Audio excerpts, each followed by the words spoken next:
Okay हो okay sir, ठीक है, चलो डन।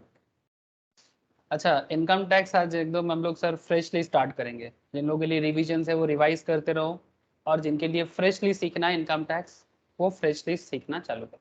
ठीक है, जितना बार सीखोगे उतना बार अच्छा लगेगा। ठीक है, और सीखने का मौका मिलेगा। तो आज हम लोग फिर से इनकम टैक्स क्लास को रिस्टार्ट कर रहे हैं। रिस्टार्ट मतलब एक्चुअली लेटेस्ट में हम लोगों ने कंप्लीट किया एक टॉपिक को, रिटर्न फाइलिंग वगैरह सिखाया। तो आज मैं आपको बेसिक से फिर से रिस्टार्ट कर रहा हूँ। तो जो लोग एकदम बेसिक्स, अगर किसी का मिस था, नहीं हो पाया था, तो कर लो बेसिक। ठीक है, इनकम टैक्स। ठीक, जैसे मैं आपको अभी स्टॉक मार्केट के बारे में बता रहा था। अब सर एक एक सब्जेक्ट का मैं क्या बताऊं। अभी इक्विटी डेरिवेटिव का जॉब ओपनिंग तो बहुत ज्यादा चल रहा है कोलकाता में। इनकम टैक्स के लिए तो कोलकाता जाना जाता है, not just Kolkata, all over the India. Income tax का बहुत डिमांड है। आप जहां भी रहोगे, इनकम टैक्स प्रिपरेशंस के लिए अगर आपके पास नॉलेज हो, अगर आप चार्टर्ड अकाउंटेंसी कर रहे हो, अगर आप सीए कर रहे हो, सीएस कर रहे हो, सीएमए कर रहे हो, अगर आप इंटरमीडिएट भी, इवन मैंने last week income tax return filing का जो चैप्टर करा रहा था फाइनल बात में, वहां पर specially government of India income tax department, specially CA CS CMA inter students, ठीक है, इंटर पास आउट, ठीक है, इनको इनकम टैक्स प्रिपेयरर का एग्जाम देके, इनकम टैक्स गवर्नमेंट के से इनकम टैक्स प्रिपेयरर का ऑथेंटिकेशन लेके आप भी इनकम टैक्स प्रिपरेशन कर सकते हो। और जब आप चार्टर्ड बन जाओगे तो आप टैक्स ऑडिट कर ही सकते हो। ठीक है, एज ए सीएस भी आपके पास फाइनलाइजेशन करने का ताकत है, बट हाँ टैक्स ऑडिट ये तो सिर्फ चार्टर्ड ही कर सकता है। इसमें तो सर उसका मोनोपोली है, मैं और कुछ नहीं बोल सकता। लेकिन हाँ, as a income tax preparer CS as well as CMA, इनको भी पूरा का पूरा नॉलेज है, और वो भी इनकम टैक्स के हिसाब से कर सकते हैं। इवन इंटरमीडिएट पास के बाद भी आप इनकम टैक्स प्रिपेयरर बन सकते हो। मैं ये सब क्यों बोल रहा हूँ, इसलिए बिकॉज जॉब डिमांड अगर देखोगे, चार्टर्ड फार्म, ठीक है, cost firm, CS firm, company, normal company जिसका कंपनी का जो टैक्स मैटर्स होते हैं उसको देखने के लिए, अगर मैं कॉर्पोरेट बात करूं, ठीक है, आजकल सबको कॉर्पोरेट जॉब चाहिए। तो कॉर्पोरेट जॉब में अगर मैं पीडब्ल्यूसी का बात कर लूं, आपका डेलॉइट का बात कर लो, केपीएमजी का बात कर लो, ईएनवाई का बात कर लो, लोधा का बात कर लो, there are lots of big chartered firm.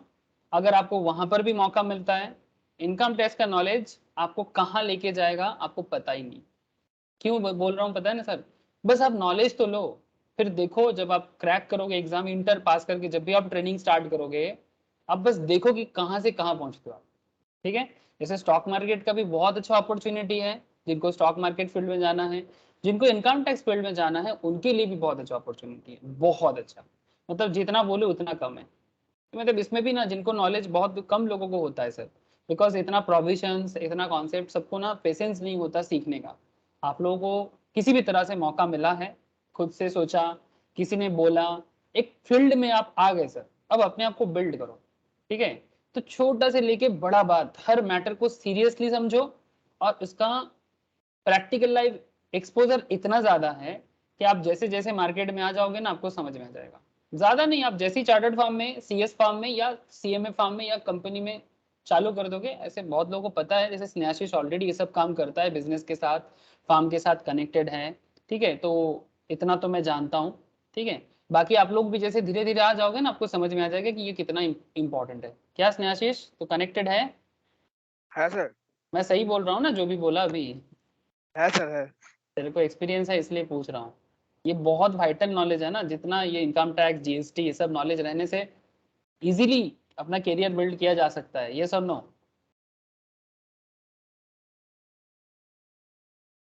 हाँ रे, है सर, एकदम। एकदम सर, ठीक है, चलो सर। तो सर सिर्फ एग्जाम तो है ही आपका, बट एग्जाम के साथ साथ आपको मैं वही बताने का कोशिश कर रहा हूँ, बेसिक है तो बेसिक कॉन्सेप्ट बहुत अच्छे से क्लियर करना है। अच्छा sir, pen and copy ready कर लो, क्योंकि मैं बीच बीच में लिखाता भी जाऊंगा, ठीक है, और कुछ क्वेश्चंस भी करवाऊंगा। पेन एंड कॉपी रेडी कर लो अपने पास। और लेकिन आज बहुत सारा चीज़ पढ़ना है। ठीक है, आपको इनकम टैक्स का एक पूरा आइडिया देते जाना है। जिन लोग पहले भी कर चुके हो ना इनकम टैक्स का क्लास, उनको इतना हेल्प हो जाएगा, जो एडवांस टॉपिक कर चुके हो, इतना हेल्प हो जाएगा कि उनको समझ में आ जाएगा अच्छा हो क्या रहा है, हर एक पॉइंट मतलब दोबारा कनेक्ट करने का मौका मिल जाएगा। और जो फर्स्ट टाइम करोगे उन्हें भी कोई दिक्कत नहीं है। अच्छा सबसे पहले एक बात सर, इनकम टैक्स ये वर्ड सुनते ही क्या मतलब निकल के आता है? अच्छा स्क्रीन शेयर नहीं है क्या?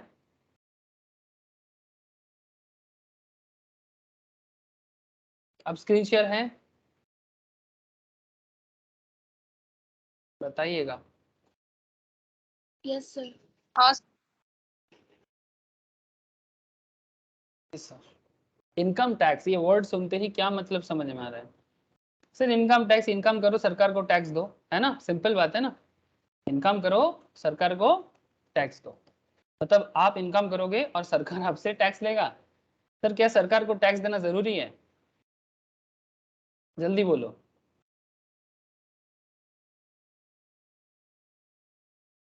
क्या सरकार को टैक्स देना जरूरी है?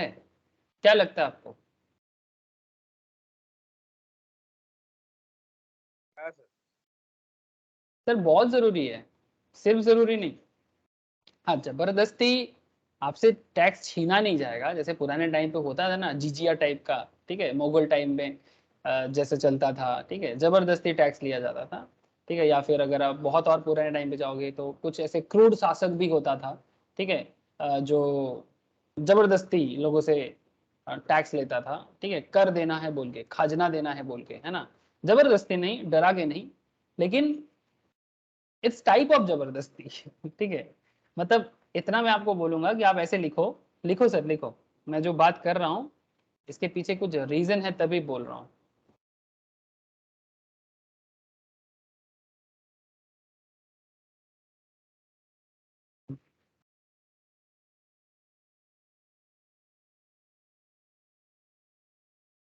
इनकम टैक्स बेसिक्स, ठीक है।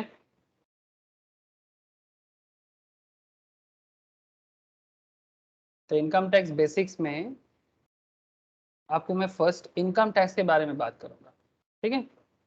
तो जब भी मैं इनकम टैक्स में इनकम टैक्स के बारे में बात करना सोच रहा हूँ, तो इनकम टैक्स ये क्या है, कहाँ से आया है ना, जैसे गाना है ना, कौन है तू कहाँ से तू आया, ठीक है। तो ऐसे मॉडर्न डे में टैक्स जो वर्ड है, ये tax word actually again Italian word sir, ये इटली पीछा नहीं छोड़ेगा। अरे इंग्लिश का ज्यादा से ज्यादा मतलब क्या बताऊं सर, इंग्लिश जो है ना बेसिकली एक कबीला है, ठीक है, कबीला समझते हैं आप लोग, जैसे हमारे यहाँ पर अंडमान एक कबीला, आज की डेट में वो लोग कबीला टाइप में रहते हैं ना, तो ये अंग्रेज लोग एक्चुअली एक कबीला है, लेकिन इनको बाद में कौन सा भूत सवारा, ये बहुत सारे जगह में जाके रूल करना चालू कर दिया, ठीक है, बिजनेस के नाम पे। तो फिर इनका लैंग्वेज पूरा दुनिया में फेमस हो गया, ठीक है, आज के डेट में। अब इनका जो लैंग्वेज है, ये लैंग्वेज एक्चुअली इटालियन लैंग्वेज से प्रभावित है, ठीक है। यूरोप का जो बहुत बड़ा जो कल्चरल एरिया है सर, नॉलेजेबल एरिया है, वो इटली रोम, आई होप आप लोगों को पता है सर, है ना। इटली रोम का जो एरिया है वो एरिया एक्चुअली यूरोप का नॉलेज हब है, ठीक है। तो इटालियन लैंग्वेज हर एंगल से इंग्लिश को भी इफेक्ट डाला है, ठीक है। तो इसलिए हर जगह में लॉ में तो बार बार पढ़ना पड़ता है ना, लॉ में तो ये तो टैक्स लॉ है, यहाँ पर भी आपको थोड़ा बहुत देखने को मिलेगा। नॉर्मल लॉ में तो रोमन लैंग्वेज या इटालियन लैंग्वेज बार बार आता है। तो ये टैक्स वर्ड भी ना इटालियन वर्ड से ही आया है सर, ठीक है। तो इट्स अ इटालियन वर्ड, लिख लो सर, बेसिक बातें हैं, लिख लो, इट्स अ इटालियन वर्ड। इसका मतलब होता है इंग्लिश में चार्ज। सर टैक्स इंग्लिश नहीं है, नहीं, टैक्स इटालियन है, वहां से उधार लिया, लोन वर्ड है, ठीक है। तो टैक्स का मतलब होता है इटालियन में चार्ज, ठीक है। तो इटालियन वर्ड चार्ज से ये वर्ड आया, ठीक है, चार्ज से ये वर्ड आया टैक्स।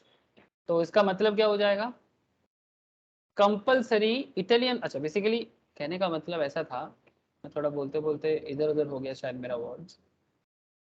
इटालियन वर्ड चार्ज से ये टैक्स का कॉन्सेप्ट आया है सर, चार्ज से, ठीक है। तो इटालियन वर्ड चार्ज से टैक्स का कॉन्सेप्ट आया, तो इसका मतलब है compulsory exaction of money under any law. लिख लो sir, compulsory exaction of money under any law, मतलब आपसे जबरदस्ती लेंगे, कौन लेंगे? सरकार लेगा, लेकिन लॉ में रह के लेगा। सर अगर लॉ खराब है तो हाँ, तब भी क्या कर सकते हैं? पुराने जमाने में जब राजा खराब होता था तो कोई कुछ कर सकता था, लेकिन दुख तब होता है जब डेमोक्रेसी में राजा खराब है बेसिकली, तब भी हम लोग उसको पालते रहते हैं ना, वो चिंता का विषय हो जाता है। राजा खराब है तो डेमोक्रेसी में क्या है? राजा को हटाओ, दूसरा राजा लाओ, ठीक है मंत्री बेसिकली। लेकिन पॉइंट है, जब पुराने टाइम चलता था, जो पीढ़ी दर पीढ़ी, जनरेशन टू जनरेशन, एक ही फैमिली, ठीक है, इसका बेटा उसका बेटा उसका बेटा उसका बेटा इस तरह से शासन करता था। उस टाइम पे अगर कोई खराब शासक निकलता था, जैसे मुगल पीरियड में अगर देखोगे, ठीक है, उससे पहले अशोका, जब हमारे देश में चंद्रगुप्त मौर्य अशोका का टाइम जो था, चंद्रगुप्त मौर्य धनानंद को हराया था। धनानंद इतना क्रूर था, अलेक्जेंडर को न्योता दे रहा था इंडिया में आने के लिए, एक तरह से, मतलब चाणक्य बोल रहा है कि भाई अलेक्जेंडर आ रहा है, आप इतने धनवान हो, आप इतने शक्तिशाली हो, अलेक्जेंडर को रोको। धनानंद बोल रहे हैं नहीं नहीं, मेरे को कोई फर्क नहीं पड़ता, मैं देख लूंगा। मतलब अलेक्जेंडर जो पूरा दुनिया को अपने पैरों तले रख के भारत की तरफ बढ़ रहा है, चाणक्य आके धनानंद को समझा रहा है, ठीक है, कि भाई धनानंद कुछ करो, बिकॉज आप कुछ करोगे तो हम संभाल सकते हैं अलेक्जेंडर को, लेकिन वो अपने ही मस्ती में खोए हैं। अब ऐसा राजा मिल जाए तो क्या हालत होता है सोचो, ठीक है। तो वो बहुत जबरदस्ती लोगों से पैसा लेता था, ठीक है। मुगल पीरियड में जैसे औरंगजेब, हाँ, और भी बाबर, हाँ, अकबर ने थोड़ा सा, अकबर के अंदर इंसानियत था, बाद में आया था लास्ट में। तो अकबर के टाइम पे वो फर्स्ट टाइम ऐसा था कि जिजिया को हटाया था। पता है आपको जिजिया क्या था? उस टाइम पे मुस्लिम शासन था, तो मुस्लिम शासन में हिंदू बेसिकली मेजर होके भी क्या था? माइनर जैसा था, ठीक है, बिकॉज शासन मुस्लिम का था। तो वो लोग धर्म के हिसाब से शासन करता था, मैक्सिमम लोग हिंदू ही था, लेकिन फिर भी वहां पर उस टाइम पे मेजोरिटी माइनॉरिटी नहीं है, क्योंकि शासक जो है वो मुस्लिम है, तो हिंदुओं से कर लेता था, जिजिया कर, ठीक है। ये बाबर, औरंगजेब, इसके जमाने में बहुत चला है। तो ये भी एक टैक्स सिस्टम उस जमाने में था, लेकिन अकबर, अरे बस इसी कारण से अकबर को हम लोग महान भी बोल देते हैं कभी कभी, लेकिन सर इसमें कोई महानता नहीं है, ठीक है आप हिंदू से टैक्स लेता था, वो भी तीर्थ जाने के लिए भी टैक्स, नॉर्मल भी टैक्स, क्यों? हिंदू को प्रोटेक्शन मिलेगा, ठीक है, बिकॉज हिंदू अधर्मी है, मतलब उनके हिसाब से, तो उनको प्रोटेक्शन देने के लिए उनसे टैक्स लिया जाता था। तो ऐसे टैक्स का भारत में बहुत कहानी है। देखो सर, मैं जात पात नहीं कर रहा हूँ, मैं धनानंद भी बोला, मैं बाबर अकबर भी बोला, ऐसा नहीं आप कोई बोलेगा सर इसमें हिंदू मुस्लिम नहीं। You have to understand the history of our country, ठीक है, इसमें कोई हिंदू मुस्लिम नहीं है। You have to understand how a country run, कैसे एक देश चला है, कैसे एक देश का सिस्टम में हम लोग पहुंच पाते हैं। तो ये सब चीजें जानना चाहिए आपको। अब सच्चाई जानने में अगर किसी को जात पात धर्म लगता है तो बहुत बुरा बात है सर, ठीक है। धर्म को तो लोग जानबूझ के लाते हैं। हम लोग यहाँ पर सच्चा झूठा बुरा अच्छा का बात करेंगे, ठीक है। जैसे धनानंद बहुत क्रूर शासक था, ठीक है, तो वैसा ही बात है, वैसा ही औरंगजेब बहुत क्रूर शासक था, Babur not a good human being, Akbar के अंदर ह्यूमैनिटीज आ गया था, ठीक है, तो उसने जिजिया को हटा दिया था। और तभी हम लोग अकबर दी ग्रेट भी बोलते हैं, है ना, महान अकबर भी बोलते हैं, ठीक है। तो जो अच्छा है वो तो अच्छा है, ठीक है तो बात यही है सर, बात अच्छा और बुरा का है, बात कोई धर्म क्या नहीं है, ठीक है। ये अच्छा, वो मतलब इसका धर्म अच्छा उसका धर्म अच्छा, ऐसा नहीं है, अच्छाई और बुराई का है। हम लोग एपीजे अब्दुल कलाम सर को मतलब दिन रात याद करते हैं, ठीक है, इसमें कोई जात पात नहीं है सर। लेकिन अगर कोई औरंगजेब को अपना, मतलब आज के डेट में भी औरंगजेब को अगर कोई बोलता है कि भाई हमारा ये है वो है, तो तब क्या लगेगा बोलो? हम लोग रावण को बोलेंगे हमारा ये, रावण तो हिंदू ही था, इतना बड़ा ब्राह्मण था, अब क्या रावण को पूजेंगे हम लोग? रावण को पूजना और औरंगजेब को पूजना सेम ना हो गया? हाँ, जो इंसान नहीं सर, इंसान के रूप में राक्षस जैसा बिहेव करता है। तो जो भी हो, टैक्स सिस्टम का कॉन्सेप्ट बहुत प्राचीन कालों से चले आ रहे हैं सर, ठीक है। तो प्राचीन काल से चले तो आ रहे हैं, और इसका एक सिंपल सा कॉन्सेप्ट आ गया sir, compulsory exaction of money under any law. अब ये लॉ हर टाइम बदला है, ठीक है। जैसे आज भारत एक डेमोक्रेटिक रिपब्लिक कंट्री है, आप लोग कॉन्स्टिट्यूशन भी पढ़ते हो, तो डेमोक्रेटिक रिपब्लिक कंट्री में भी एक टैक्स सिस्टम है, लॉ के अंदर रह के सरकार हमसे टैक्स लेता है। लेकिन एक बात याद रखिए सर, कंपल्सरी, हाँ sir, this is the concept, compulsory है, देना पड़ेगा सर। अगर हम ना दे तो फिर आप लॉ नहीं मान रहे सर, आप लॉ का अवमानना कर रहे हो, ठीक है। और दूसरा बात, देखो सर, हम लोग इस मिट्टी का खाते हैं ना, अरे ये सुन लो, प्लीज टेल मी, ये भारत, भारत जो देश है हमारा, इसका हम लोग खाते हैं कि नहीं खाते?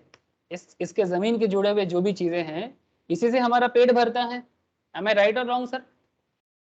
तो जिस मिट्टी से हमारा आपका पेट भरता है, इस पूरा देश को चलने के लिए सरकार को टैक्स देना पड़ेगा ना। आज जब चाइना अटैक करता है, हम बोलते हैं सरकार हमें बचाओ। जब पाकिस्तान यहाँ पर आतंक फैलाता है, तब हम बोलते हैं, जब बॉम्बे में अटैक करता है, ठीक है, पाकिस्तान जब यहाँ पर लोगों को भड़काते हैं, ब्रेन वॉश करते हैं, हाँ, तुर्की का हेल्प लेके, हाँ, तुर्की का हेल्प लेता है, और भी कुछ भारत का बहुत शत्रु है सर, कुछ कुछ, ठीक है, अफगानिस्तान में तालिबान जैसे है, ठीक है, इस तरह के लोगों के थ्रू से वो भारत में अटैक कराता है, ठीक है, आतंकवाद फैलाता है, लोगों पे झगड़ा करवाता है, गलत तरीके से फंड भेजता है। तो भारत सरकार इससे लड़ेगा कैसे? चाइना, ठीक है, चाइना ऑलरेडी तिब्बत को हड़प के रख लिया, ठीक है, कल हमारा कश्मीर का ये कान खा के रख लिया, ठीक है, कल पूरा भारत लेने के लिए आ जाएगा, अरुणाचल लेने के लिए पागल कर रहा है। तो भारत को बचाओगे कैसे? तो भारत सरकार को टैक्स तो देना पड़ेगा। अब टैक्स देने का बहुत सारा तरीका है, उसमें से सबसे पॉपुलर टेक्निक तो इनकम टैक्स है, कि भाई हम इनकम करते हैं, बदले में हम आपको टैक्स दे देंगे। सर एक दूसरा जरिया है, इसको डायरेक्ट टैक्स कहते हैं। क्या टैक्स बोलते हैं सर इसको? थोड़ा कहानी से बता रहे हैं, 2 मिनट, धीरे धीरे आपको मैं मेन पॉइंट में लेके आ जाऊंगा। Income tax is also known as direct tax, ठीक है। सिमिलरली अगर आप देखो, देयर इज इनडायरेक्ट टैक्स, जिसको हम लोग जीएसटी के चैप्टर में पढ़ते हैं। इनडायरेक्ट टैक्स बेसिकली सेल्स के ऊपर बेस करके सेल परचेस में लगता है ना। तो वो इनडायरेक्ट टैक्सेस है जो घुमा के लिया जाता है। आज के डेट में सबसे ज्यादा कलेक्शन तो जीएसटी से हो रहा है। इनकम टैक्स में भारत में 140 करोड़ की आबादी है। अगर भारत का इनकम टैक्स का रेशियो देखोगे, बहुत ही खराब है सर, 5% भी इनकम टैक्स प्रॉपरली नहीं भरता। 140 करोड़ आबादी में अगर 70 करोड़ लोग इनकम करते हैं, अगर 50 करोड़ लोग इनकम करते हैं, तो 50 करोड़ का भी 5% लोग प्रॉपरली इनकम टैक्स नहीं भरता। समझ में आ रहा है सर? बहुत ही खतरनाक हालत, ठीक है। तो अगर इनकम टैक्स बढ़ता है, देश का इनकम बढ़ेगा, रिक्रूटमेंट बढ़ेगा, सरकार का पैसा बढ़ेगा, सरकार फैसिलिटीज एम्यूनिटीज बढ़ा सकता है, डिफेंस का प्रोडक्ट बना सकते हैं, है ना, जो आज के डेट में भारत डिफेंस का प्रोडक्ट बना रहे सर। हम लोग आज रिसेंटली फिलीपींस को हम लोगों ने ब्रह्मोस मिसाइल सेल किया, पता है आप लोगों को? क्यों? बिकॉज भारत में डिफेंस का प्रोडक्ट में भी, हाँ बोल। একটা মিসাইল সেল করা হয়েছে স্যার, यस, ওদিকে দেখছিলাম। ठीक है, मतलब इतना महंगा, इससे पहले भी छोटा छोटा चीज हम लोगों ने सेल किया था सर, लेकिन मतलब इतना बड़ा डील इससे पहले कभी नहीं हुआ। फिलीपींस को हम लोगों ने दिया, ठीक है। म्यांमार हमसे शस्त्र खरीदते हैं। अब कोई बोलेगा सर ये सब बेचना जरूरी था। सर भारत तो कभी ऐसा नहीं चाहता। बहुत लोग बात करते हैं ना, इंडिया ना कभी भी ऐसा मतलब लोगों को मारपीट करने के लिए ना, कभी भी भारत का कॉन्सेप्ट ऐसा नहीं रहा है। और उसका कारण है कि भारत को बार बार अटैक किया गया है, बिकॉज हम लोग हमेशा शांति का बात करते हैं, और हमारा ये जो शांति पसंद है ना, जो इनबिल्ट कैरेक्टर है ना, ये बाकी दुनिया को पसंद नहीं है। दुख का बात है, बहुत ही दुख का बात है कि बाकी दुनिया सिर्फ झगड़ा करना जानता है, बिकॉज वो लोग अभी नहीं कबीला स्टाइल में जीते हैं। कबीला समझते हो? we feel that they are civilized but they are not civilized। इनके अंदर कोई सिविलाइजेशन नहीं है, इनको सिर्फ मार काट करना आता है। एक दूसरे को कभी बिजनेस के नाम पे मारो, कभी धर्म के नाम पे मारो, कभी बिजनेस की, मतलब इसके पास तेल है तो उसके संग झगड़ा करो, उसके पास कुछ और है, एटॉमिक पावर है तो उसके साथ झगड़ा करो। बेसिकली बाकी दुनिया तो पावर के लिए पागल है, भारत को ना कभी पावर नहीं था, चाहिए था। ये भारत का अप्रोच कभी भी नहीं था। भारत तो हमेशा शांति और पीस का बानी देते हैं, गुरुओं का देश माना जाता है। तो सर, तो फिर आज क्यों चेंज हो गया? सर अगर आज आप अपने आप को प्रोटेक्ट नहीं करोगे ना, तो फिर दुनिया आपको जीने नहीं देगा। हमारे पड़ोसी 1950s से पहले चाइना, 90% चाइनीज बुद्धिस्ट हुआ करता था। जो गौतम बुद्ध भारत, एक्चुअली रिसेंटली बुद्ध पूर्णिमा गया, जो गौतम बुद्ध भारत का शिक्षा को चाइना जैसे ईस्टर्न पार्ट्स ऑफ वर्ल्ड में लोगों को सिखाया, लोगों को पीस कैसे करते हैं इसको सिखाया। लेकिन सर दुख का बात यह है कि आज चाइना में मतलब 30% लोग सिर्फ बुद्धिस्ट है, बाकी लोग एथिस्ट हो गया है। और एथिस्ट का नजारा देखो सर, चाइना के अंदर धर्म वास नहीं करता आज के डेट में, सिर्फ 30% लोगों के अंदर। मतलब चाइना का आबादी 150 करोड़ से ज्यादा है, 150 करोड़ प्लस। चाइना में अभी सिर्फ 30% लोग बुद्धिस्ट रिलीजन फॉलो करते हैं, बाकी 70% no religion sir, no religion.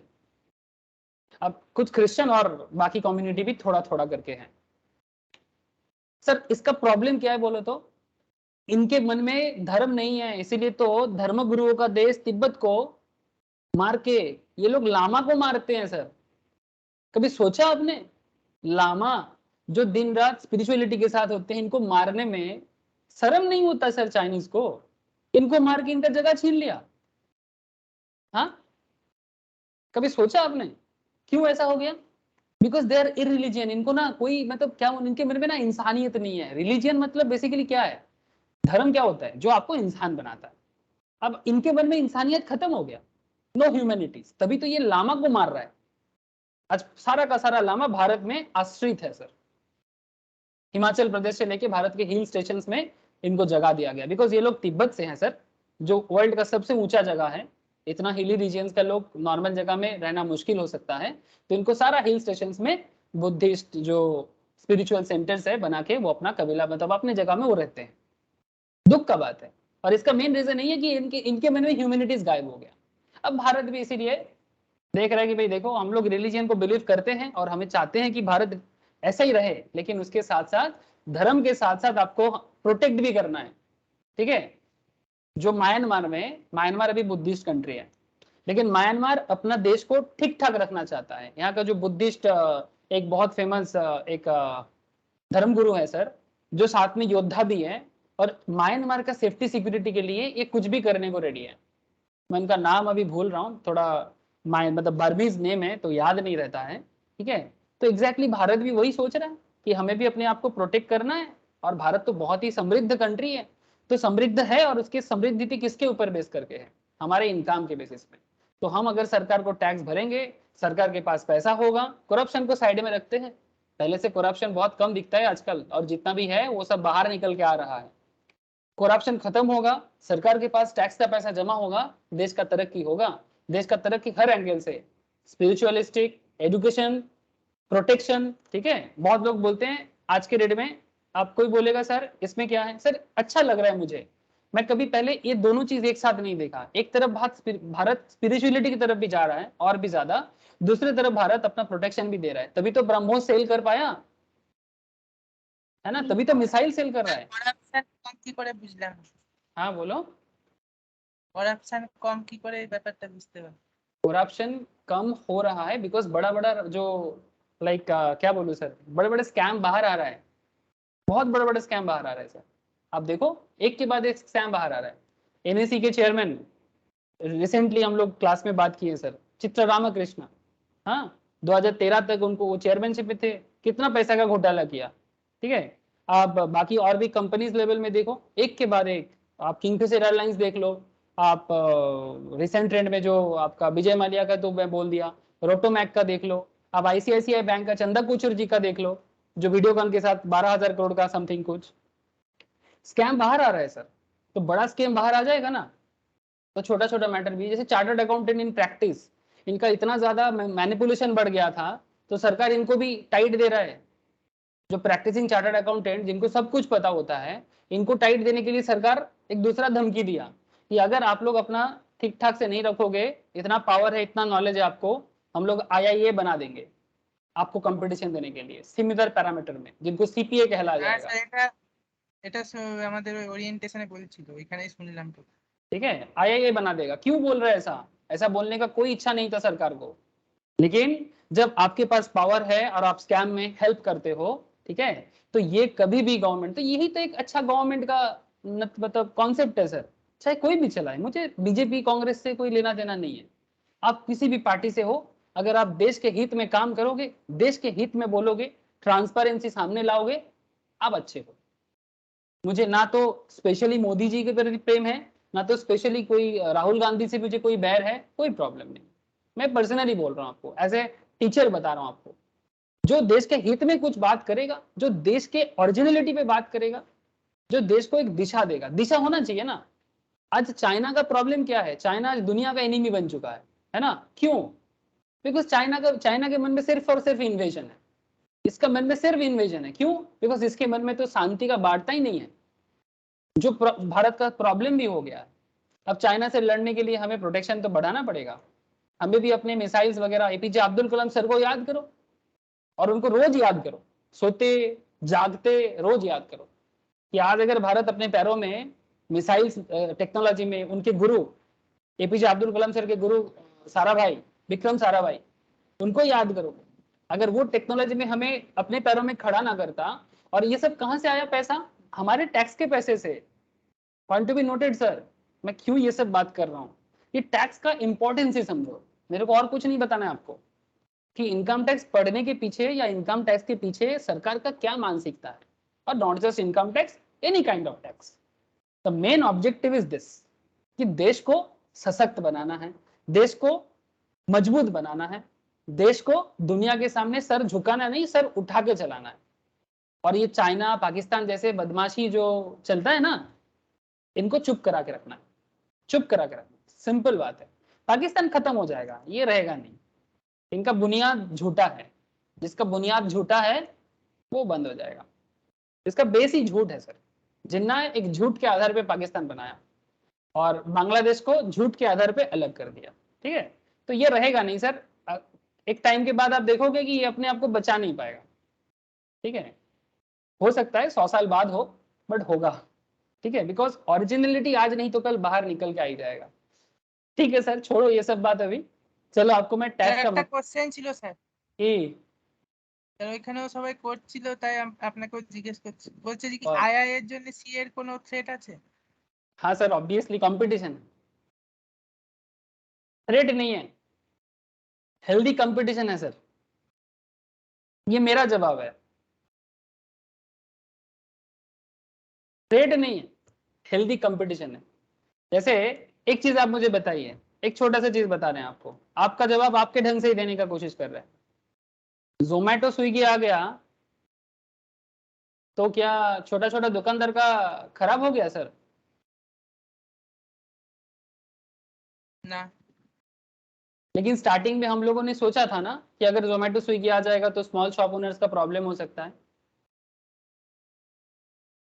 হ্যাঁ। फ्लिपकार्ट जब आया था हम लोगों ने क्या सोचा था? যে আমার ট্রেডিশনাল সবগুলো এ হয়ে যাবে। तो क्या ऐसा हुआ? না। उल्टा ट्रेडिशनल शॉप फ्लिपकार्ट के साथ मिलके बिजनेस कर रहे हैं, जोमेटो स्विगी जैसे बिजनेस स्मॉल शॉप ओनर के साथ मिलके बिजनेस कर रहे हैं, है ना?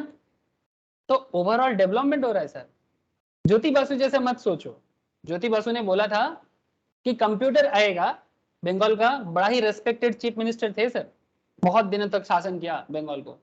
कंप्यूटर आएगा सर, मैं ज्योति बासु से मुझे कोई प्रॉब्लम नहीं है, लेकिन जब जो शासन करता है ना, उनके दूर का सोच होना चाहिए। ज्योति बासु ने बोला कि कंप्यूटर वेस्ट बंगाल में आएगा तो लोग बेकार हो जाएगा। सर एक शासक होने के नाते आपका ना वो पॉइंट ऑफ व्यू होना चाहिए जो फ्यूचर में यूथ को आगे बढ़ाएगा। सर कंप्यूटर अच्छा है बुरा है आई डोंट नो, क्योंकि मुझे इसके बारे में बोलोगे तो मैं दूसरे पॉइंट में चला जाऊंगा, स्पिरिचुअलिटी चला जाऊंगा, मैं उसमें बात नहीं करूंगा। अगर सिर्फ इकोनॉमिक पॉइंट ऑफ व्यू में आप मुझे पूछते हो कि कंप्यूटर क्या नॉर्मल एम्प्लॉयमेंट के लिए थ्रेट था, जो ज्योति बासु ने सोचा था कि कंप्यूटर आएगा तो लोग अनएम्प्लॉयड हो जाएगा, लेकिन क्या वास्तव में ऐसा हुआ या फिर न्यू एम्प्लॉयमेंट क्रिएट हुआ? न्यू एम्प्लॉयमेंट, है ना सर? तो यही बात है सर। ठीक है, ऐसा नहीं है। ठीक है, ये आएगा तो सबसे बड़ा चीज क्या होगा जानते हो? जैसे सीए के बारे में जो नॉलेज है ना, वो अभी भी ना वेरी फ्यू लोगों के पास है। चार्टर्ड अकाउंटेंसी का जो नॉलेज है या फिर चार्टर्ड अकाउंटेंसी का जो मतलब एक कोर्स जो है, इसका जो इतना जरूरत है देश के लिए, इसके बारे में ना मतलब अगर आप मुझे पूछोगे सर 100 में से हार्डली एक फैमिली के पास इसका प्रॉपर नॉलेज है। अगर आईआईए आ जाएगा ना जैसे, लेकिन अगर आप आईआईटी के बारे में लोगों को पूछोगे ना, वो क्या बताता है?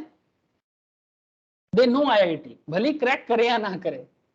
आईआईएम के बारे में पूछोगे, दे नो आईआईएम, भले ही वो क्रैक करे ना करे। बट सीए के बारे में नॉलेज बहुत सीमित है सर, एक से 2-3 स्टेट को छोड़ के सीए का प्रॉपर नॉलेज नहीं है, ठीक है। सो अगर आईआईए आएगा तो सर कॉमर्स का पॉपुलैरिटी बढ़ेगा, बहुत सारे लोग इसको करने के लिए पागल होगा, और इसमें देश में कॉमर्स नॉलेजेबल पर्सन डेवलप होगा, और जो सीए के साथ कंधे में कंधा मिला के काम करेगा। मतलब एक तरह कंपटीशन जरूर है, लेकिन सीए भी ट्रांसपेरेंट हो जाएगा, डुप्लीकेट सीए जो है, ठीक है, वो भी क्या हो जाएगा, ऑटोमेटिकली अच्छा काम करेगा, क्योंकि उनको एक चिंता रहेगा कि अगर हम अच्छा काम नहीं करेंगे तो फिर आईआईए के पास चला जाएगा, जिनको सीपीए का डिग्री दिया जाएगा सेम पैरामीटर में।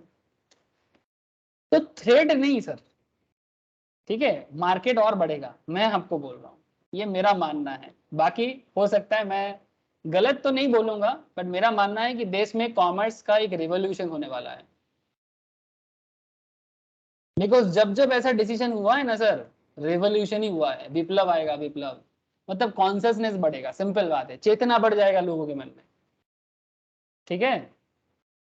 ঠিক আছে बाकी देखो समय बताएगा क्या होता है। अच्छा, तो टैक्स का স্যার इम्पोर्टेंस, ওরাও हाँ बोलो। ওরাও আপনার মতোই জবাব দিয়েছে अच्छा, चलो हाँ। अच्छा है। तो आगे बढ़ते हैं सर, ठीक है। तो टैक्स के बारे में मैं बहुत सारा मैटर बोल दिया, टैक्स का इंपॉर्टेंस भी बता दिया आपको। अब चलो कुछ इंपॉर्टेंट मैटर में बात करते हैं। हाँ, इंपॉर्टेंट क्यों, बिकॉज अभी आपको सीखना होगा। सर जरूरी था इतना सारा बात करना, हाँ सर, ताकि आपको समझ में आ जाए कि टैक्स क्यों पढ़ना है। देखो, compulsory exaction of money under any law, ये तो ठीक है, लेकिन basic concept in income tax कितना वाइटल है देखो।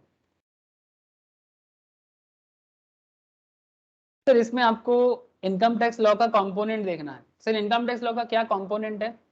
सर सबसे बड़ा कंपोनेंट है इनकम टैक्स एक्ट 1961 खुद। सर इसको छोड़ के अगर देखा जाए तो और कहाँ कहाँ इनकम टैक्स के बारे में बात होता है? सर एनुअल फाइनेंस एक्ट में बात होता है, सर इनकम टैक्स रूल में बात होता है, सर नोटिफिकेशन एंड सर्कुलेशन पे बात होता है। मतलब बेसिकली कहने का मतलब है इनकम टैक्स तुम कहाँ कहाँ हो, ठीक है, आप बात समझ रहे हैं ना सर। इनकम टैक्स तुम कहाँ हो, तुम कहाँ हो इनकम टैक्स, तो इनकम टैक्स बोलेगा मैं इनकम टैक्स एक्ट के अंदर हूँ जो 1961 में लाया गया था। मैं एनुअल फाइनेंस एक्ट में हूँ, जो हर साल फाइनेंस एक्ट के अंदर जो वित्त मंत्री हमारे जो अर्थ मंत्री होते हैं sir, basically finance ministry every year जो फाइनेंस एक्ट में चेंजेस लाते रहते हैं, ठीक है। फाइनेंस एक्ट में बात होता है, इनकम टैक्स रूल आता है, नोटिफिकेशन एंड सर्कुलर्स आते हैं, उसे भी फॉलो करना पड़ता है जब आप लोग प्रैक्टिशनर्स बनोगे। और जो लीगल डिसीजंस बनते हैं, जो केस चलता है, तो केस में कुछ कभी कभी न्यू डिसीजन सामने आता है, जिसको केस लॉ या केस स्टडीज भी बोला जाता है। फाइनल लेवल में जब पढ़ाई करोगे ना, तो ये सब केस का ही बात करेंगे सर, ठीक है। बाकी सब यही है, फाइनल में बस एक लीगल डिसीजंस का जो एरिया है ना, यही आप लोगों को ज्यादा पूछा जाता है। बाकी यही चीज आपको फिर से टैक्स लॉ में फाइनल में सीए में तीनों फाइनल का बात कर रहा हूं, सब कुछ वही है, बस डिसीजंस मेकिंग में आपको सवाल किया जाएगा कि अगर आप होते तो क्या करते, या फिर इस डिसीजन में ये हुआ था तो इसमें क्या करना चाहिए, सिंपल बात है, ठीक है। ठीक है, तब का बात तब करेंगे, अभी आप इनकम टैक्स का एक एक बात समझो। Sir steps for computation of total income and tax liability. Sir income tax में टैक्स लायबिलिटी कंप्यूट करने के लिए क्या प्रोसेस है? सर प्रोसेस मतलब एक्चुअली आपको कुछ रास्ते से गुजरना पड़ेगा। रास्ते से गुजरना समझते हो सर? ऐसा होता है ना, घर से निकलते ही, ठीक है, तो घर से निकलने के लिए इनकम टैक्स का फाइनल जो आउटकम है, दैट इज टैक्स लायबिलिटी में पहुंचने के लिए सरकार को क्या है ना, टैक्स चाहिए, टैक्स। लेकिन वो डायरेक्ट टैक्स नहीं मांग सकता सर डायरेक्ट टैक्स क्यों नहीं मांग सकता? फिर से यही सवाल कर सकते हो, आपके मन में सवाल होना चाहिए, सर इतना क्या झमेला करना है? अगर आप 100 रुपीज इनकम करते हो तो सरकार अगर ऐसा बोल देता आपको कि 30% टैक्स है, अच्छा होता कि नहीं होता? तो इंडिया को 30% मिल जाता। If you want 100 rupees then government will ask you to pay 30%. If you want 1000 rupees, government will ask you to pay 30%. तो आप गवर्नमेंट को 300 दे देते हैं। अगर आप 1 करोड़ कमाते हो तो सरकार आपको बोलता 30% दे दो, तो सरकार के घर में आप कितना 30 लाख जमा कर देते हैं। सर अच्छा होता है ऐसा होता तो? क्या ख्याल है आप लोगों का?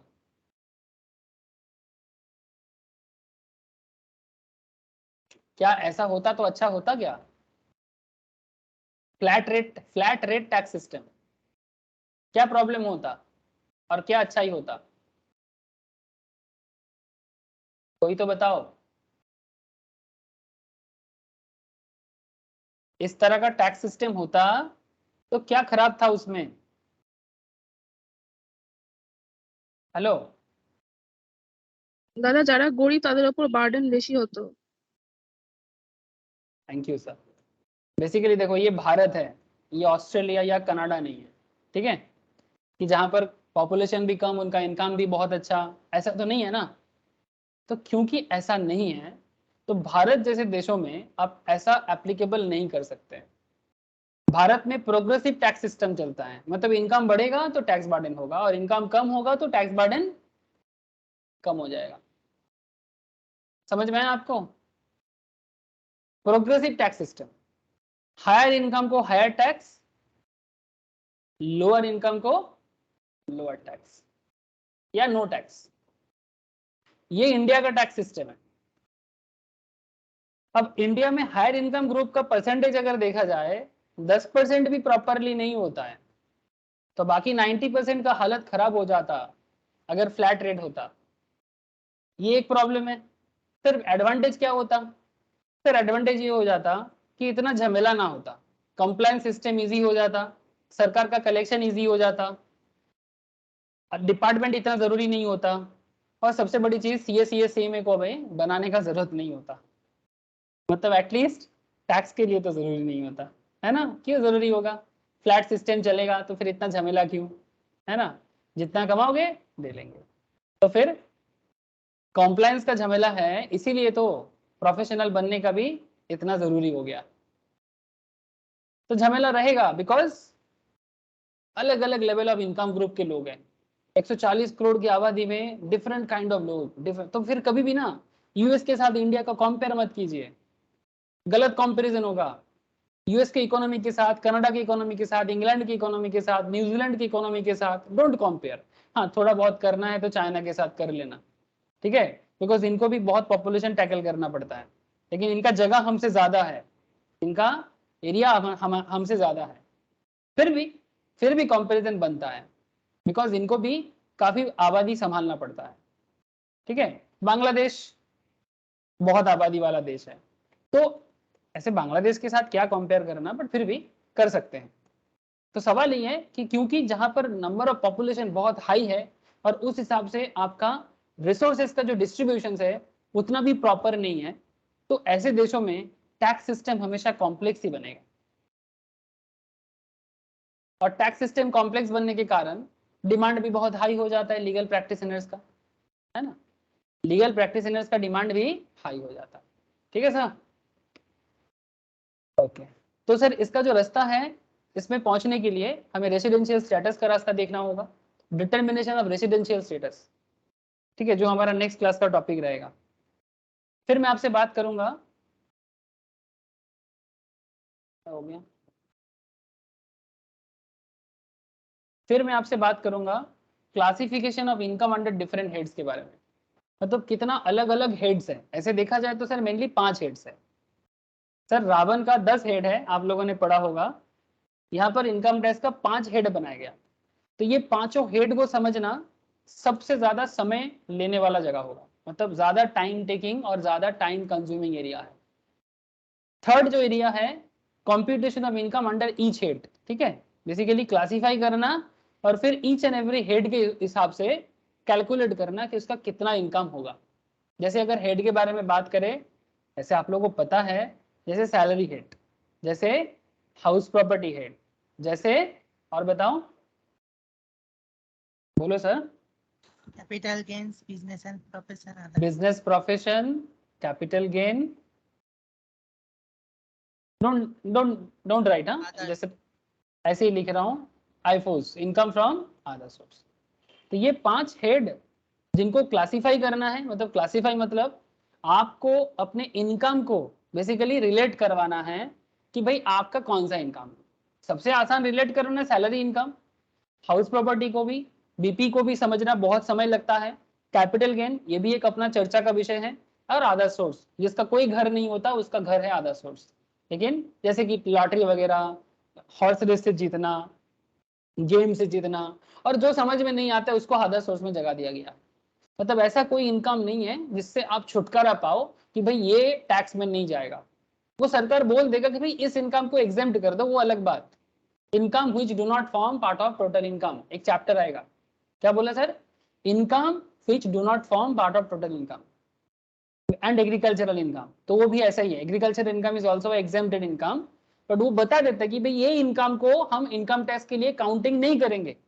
लेकिन क्या agriculture income always exempted category में होगा या do not form part of total income होगा? नहीं सर, ऑलवेज नहीं। एक लिमिटेशन है, लिमिटेशन क्रॉस करने से उसका भी टैक्सेशन हो जाएगा, ठीक है, तो वो जानना पड़ेगा। लेकिन बाकी जो भी इनकम है वो कहीं ना कहीं किसी ना किसी हेड के साथ जुड़ जाएगा, ये आपको समझना पड़ेगा।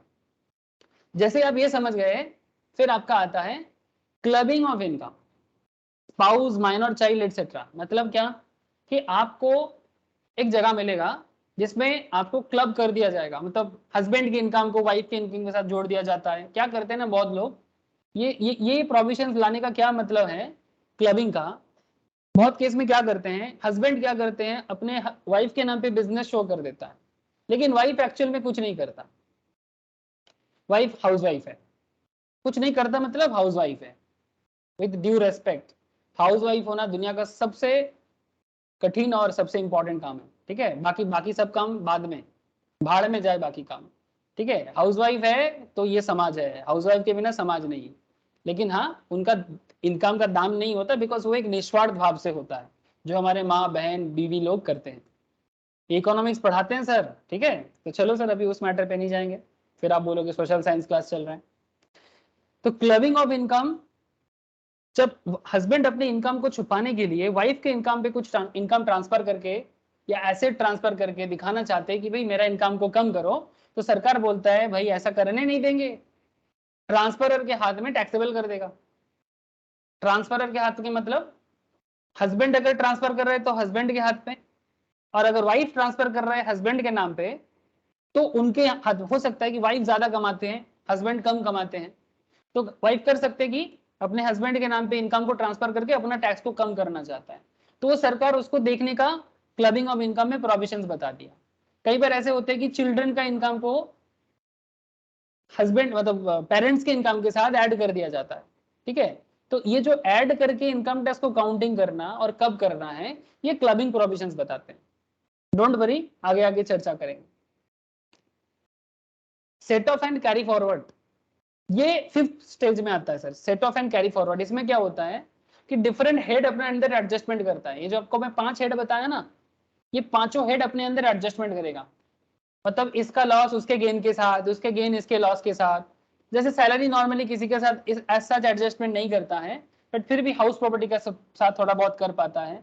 तो किसके साथ किसको सेट ऑफ हो सकता है, किसके साथ किसका सेट ऑफ नहीं हो सकता है, और लॉस को कैरी फॉरवर्ड कितना दिन तक कर सकते हैं, इसका एक कॉन्सेप्ट है। इनकम टैक्स इनकम पे लिया जाता है, लॉस पे नहीं। तो लॉस अगर है तो उसको कैरी फॉरवर्ड करने का क्या प्रोविजन है। फिर जाके 6th स्टेज आता है सर, जो कॉम्पिटिशन ऑफ जीटीआई के बताते हैं। और फिर जाके 7th स्टेज में आपको deduction chapter, that is 80C से लेके 80U का पूरा एरिया है। वेरी वेरी इंपॉर्टेंट चैप्टर, ठीक है, from income tax purpose, planning purpose, कि आपको यहाँ पर बहुत सारा छूट मिलता है। जैसे कि अगर किसी के घर पे LIC में प्रीमियम भरा जा रहा है तो सरकार 80C के तहत आपको LIC प्रीमियम में छूट दे देगा।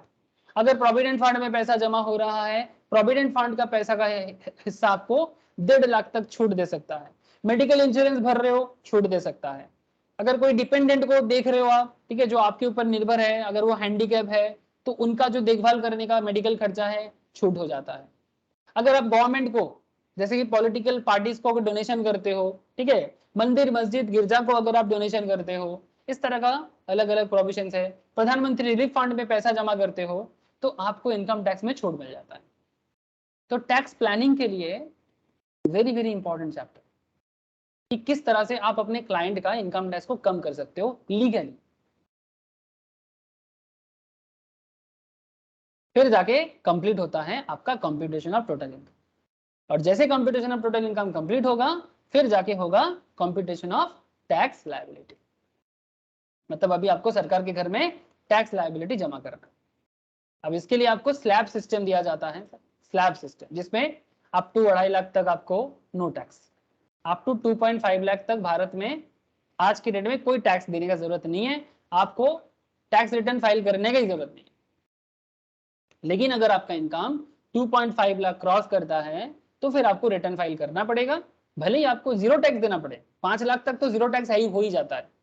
5 लाख तक अगर आप इनकम करते हो एनुअली, ये एनुअल है सर, 5 लाख तक इनकम पे आपका टैक्स जीरो हो जाएगा, सिंपली जीरो हो जाएगा, लेकिन फिर भी रिटर्न फाइल करना है। लेकिन 2.5 लाख तक अगर आपका सालाना इनकम है, you don't need to file income tax return. Sir liability calculate करना सिखाएंगे, डोंट वरी, क्वेश्चन आंसर करेंगे, बेसिक बेसिक क्वेश्चन करेंगे, और आपको टैक्स लायबिलिटी कैलकुलेट करना भी आगे आगे सिखाऊंगा। लेकिन क्या आप लोगों को मेरा बात समझ में आ रहा है सर? इनकम टैक्स का ओवरव्यू दे रहा हूँ, क्या पढ़ना है, क्यों पढ़ना है, किस लिए पढ़ना है, और क्या कैसे कैसे पढ़ना है। हेलो হ্যাঁ স্যার। হ্যাঁ স্যার।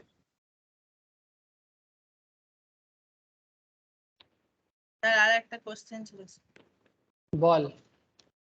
স্যার বলছি এটা ওইখানে খুব জিজ্ঞেস করছিল যে মানে আর্টিফিশিয়াল ইন্টেলিজেন্স যে আসবে তো তাদের কি সিএর জবগুলো কি তার ফেটে আসছে, মানে জব কি? আর আর্টিফিশিয়াল ইন্টেলিজেন্স এখন অনেকে হচ্ছে না, তো ওইটাও তো ওটা বলছিল মানে ওই আমাদের যে প্রফেসর গুলো বলছিল যে যে ওটা নাকি পরে সিএর তো ফিল্ডেও আসবে, তো সবাই জিজ্ঞেস করছিল যে এটা থ্রেট আছে কিনা, তো স্যার আপনাকে ওইটাই জিজ্ঞেস করছিল আর্টিফিশিয়াল ইন্টেলিজেন্স মানে সিএর জব বা প্র্যাকটিস কি মানে থ্রেটে আসছে না থাকবে permanent? No threat, only opportunity. अब मैं क्या भविष्य वक्ता बन जाऊंगा? भविष्यवाणी दे रहा हूँ। Only opportunity is there, threat उसके लिए है जो अपने आप को अपडेट नहीं करेगा।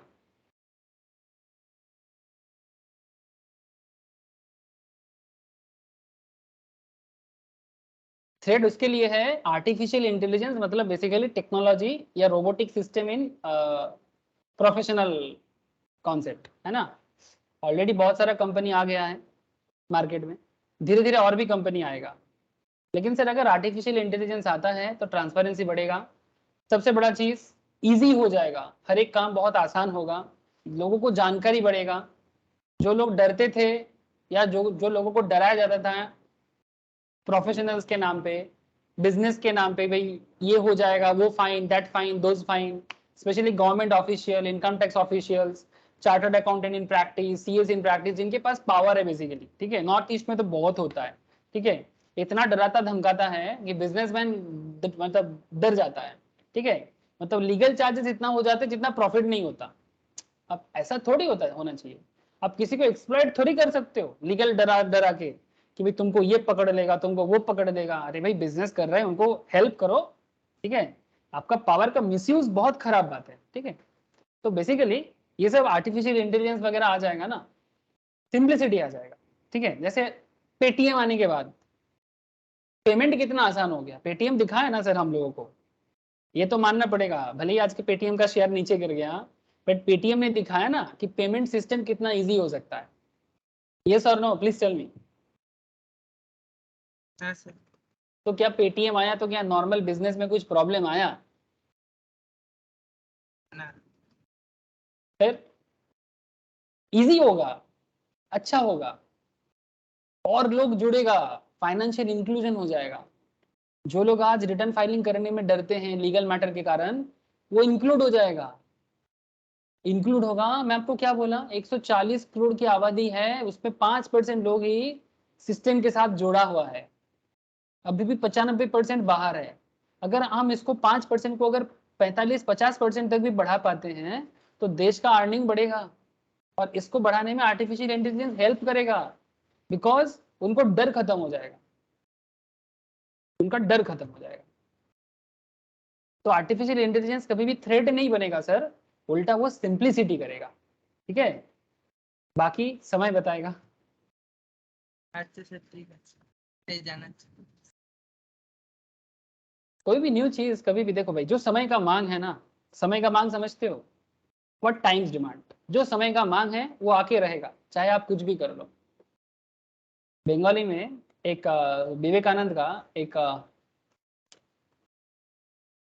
एक बहुत ही फेमस एक मतलब इसको ना क्या बोलेंगे सर, प्रोज बोलते हैं ना उसको, मतलब जो गद्य जिसको हम लोग बोलते हैं, पोएट्री मतलब कविताएं, प्रोज, ठीक है। तो विवेकानंद जी का एक बहुत ही फेमस एक रचना है, उसका नाम है सर बंगाला भाषा। क्या नाम है? बंगाला भाषा।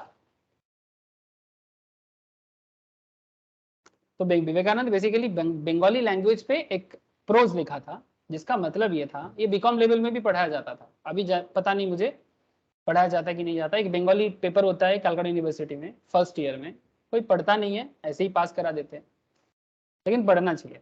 तो उसमें एक ये जो प्रोज था, इसमें एक बहुत ही सुंदर एक कॉन्सेप्ट था कि बंगाल इतना बड़ा है। विवेकानंद जब लिख रहा है तब का बंगाल ये है सर, जब विवेकानंद लिख रहा है तब का बंगाल आज के बिहार से लेके, तब बिहार का भी बहुत बड़ा हिस्सा बंगाल के पार्ट हुआ करता था ब्रिटिश पीरियड में।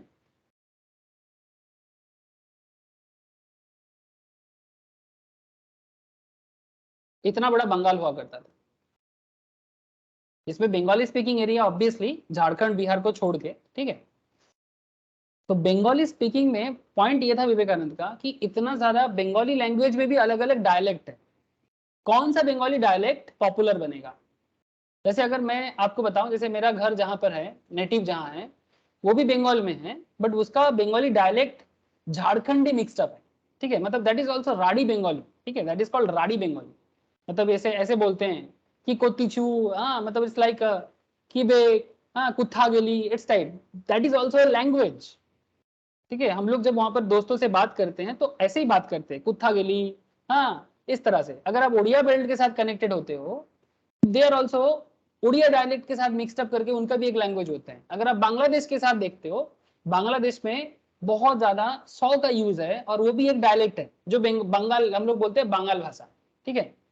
तो विवेकानंद बोल रहे हैं कि कौन सा बंगाली लैंग्वेज पॉपुलर बनेगा, कोलकाता से लेके चट्टग्राम तक, ठीक है, तब का बंगाल इतना तक फैला हुआ था, चट्टग्राम तक, म्यांमार बॉर्डर। तो विवेकानंद बोल रहे हैं कि पॉपुलैरिटी जिसका होगा, जो जीत पाएगा, उसी का बंगाली लैंग्वेज पॉपुलर होगा।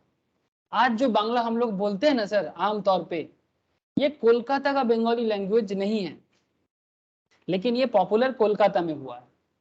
लेकिन ये language basically belongs to Nadia district.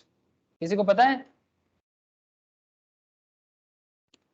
नदिया मतलब कृष्णनगर, ये जोन का जो बंगाली यूज है सर, इसका जो बोलने का तौर तरीका है, ये लैंग्वेज कोलकाता जोन में पॉपुलर हुआ। ना तो हावड़ा का हुआ, ना खुद कोलकाता का हुआ, ना नॉर्थ 24, ना साउथ 24, ना मेंडापुर, ना पुरुलिया, ना बर्धमान, और ना ही नॉर्थ बंगाल। पॉपुलैरिटी जो बंगाली का हुआ है आमतौर पे, वो कृष्णनगर वाला बंगाली, नदिया का बंगाली। इवन बांग्लादेश का इतना बड़ा पॉपुलर एरिया है, उसका भी ना खुलना, ना बरगुना, ना ढाका, ना चट्टग्राम, बंगाली जो पॉपुलर हुआ, डिफरेंट लैंग्वेज है। मुझे तो कई बार समझ में भी नहीं आता है डिफरेंट बंगाली, मतलब अगर कान लगा के सुनते हैं तो समझ में आता है, अदरवाइज मेरे भी दिमाग से बाहर चले जाते हैं, but that is also Bengali. तो पॉइंट इज दैट कि कौन पॉपुलर बनेगा, ये समय का मांग। अब वो पॉपुलैरिटी बन के रहेगा, चाहे आप कुछ भी करो। जो एडेप्ट कर पाएगा वो टिक पाएगा, जो एडेप्ट नहीं कर पाएगा उसको जाना पड़ेगा। चाहे उसमें मैं भी हूं, आप भी हो, सबको ही है। क्रिटिसाइज करके फायदा नहीं है, ठीक है। जो है वो समय का मांग रहेगा, इतना आपको मैं बता सकता हूँ। मैं भी मर सकता हूँ अगर मैं आपको खुद को अपडेट ना कर पाऊँ, आप भी डूब सकते हैं अगर आप खुद को अपडेट ना कर पाओ। समझा रे?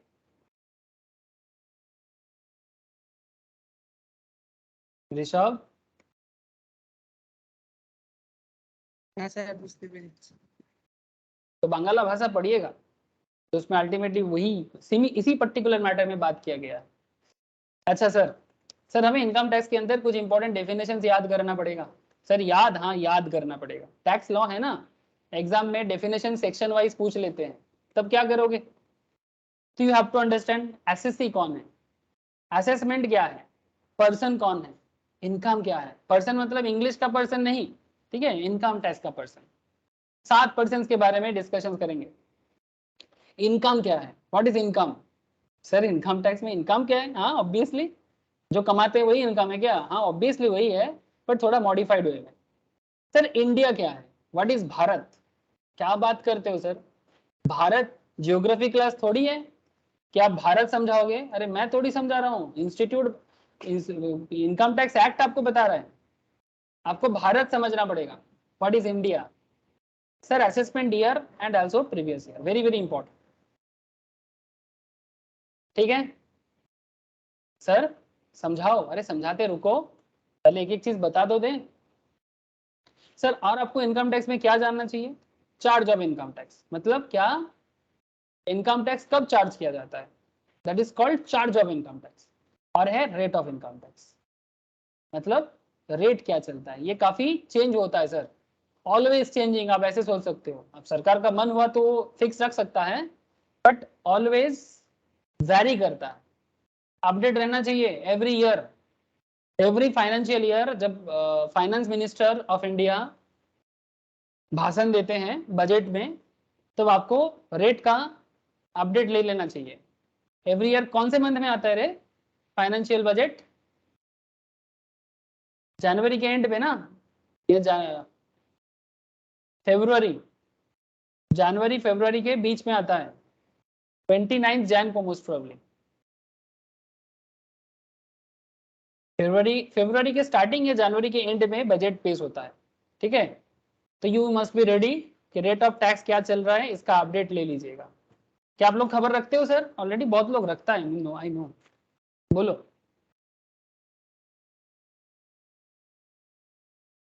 अरे समझ में आ रहा है कि नहीं आ रहा है।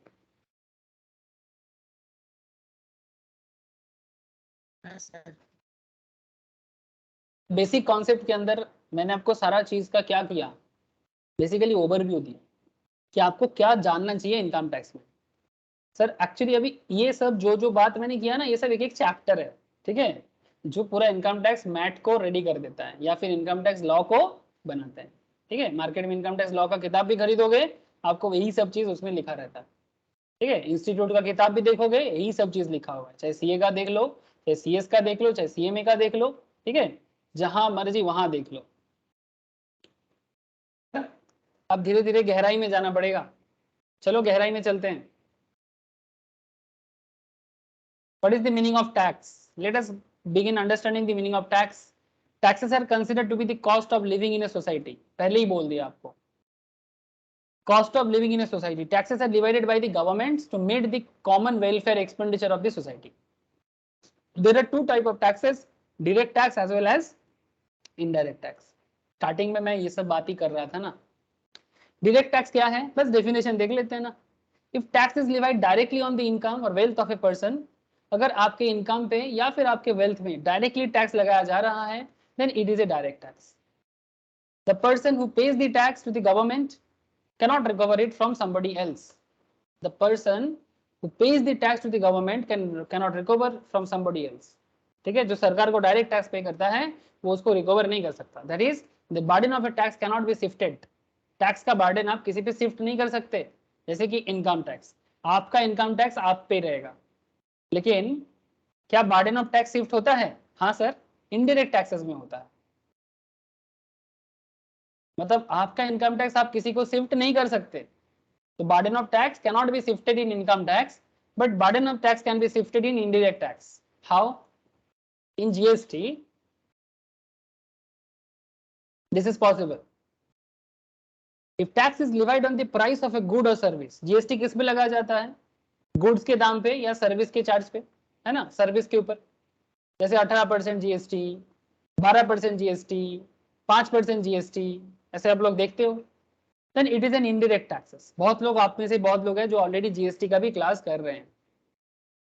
सो गुड्स एंड सर्विस टैक्स और custom duty, custom duty basically export import पे लगता है। तो करेंटली आज के डेट में दो पॉपुलर इनडायरेक्ट टैक्स यही दो है सर, एक जीएसटी, दूसरा customs. in the case of indirect taxes, the person paying the tax passes on the incidence to another person. Sir, how? Sir ये पास हो जाता है, passes of the incidence to the another person.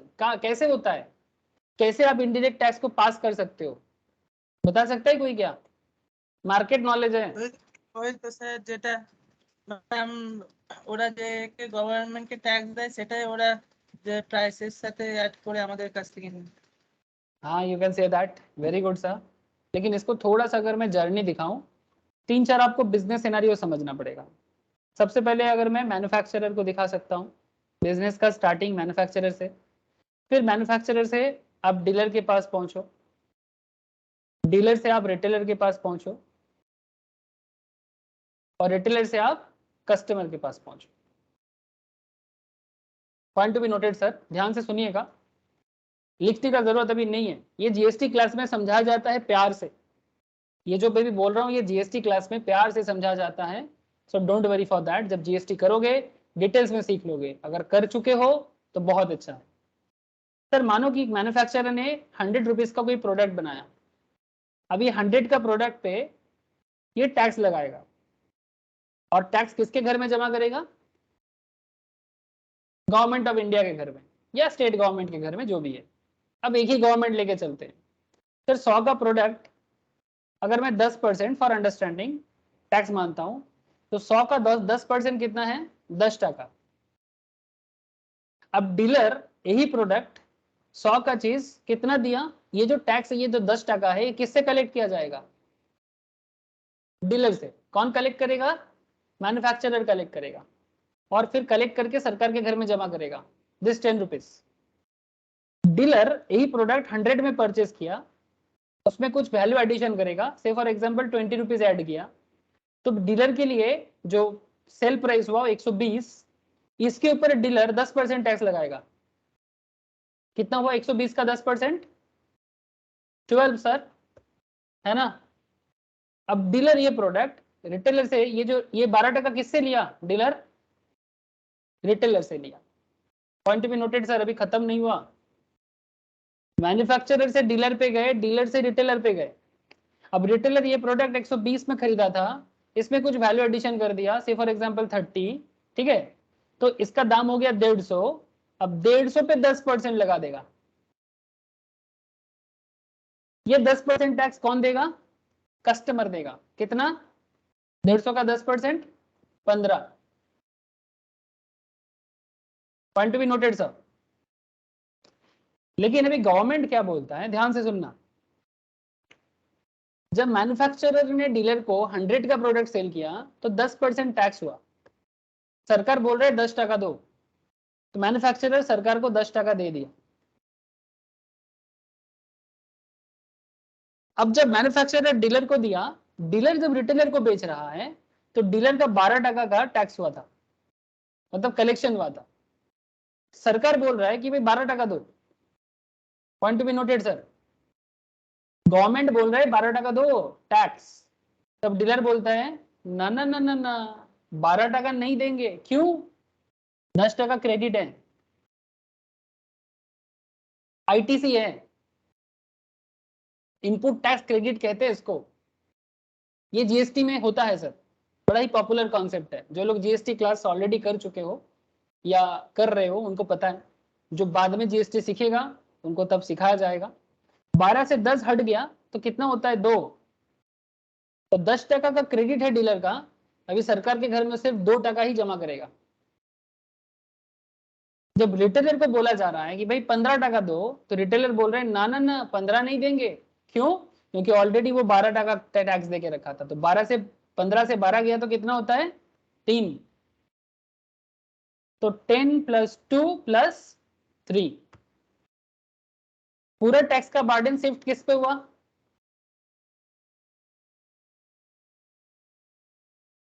सबसे सरकार के घर में जो 15 टका टैक्स अल्टीमेटली जमा हुआ, इसका बर्डन शिफ्ट किस पे हो गया? बोलो सर।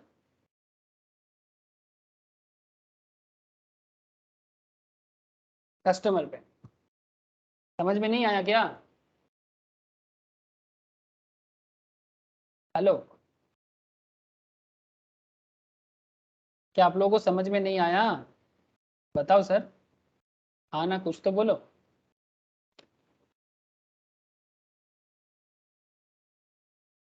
किसी का आवाज नहीं आ रहा है।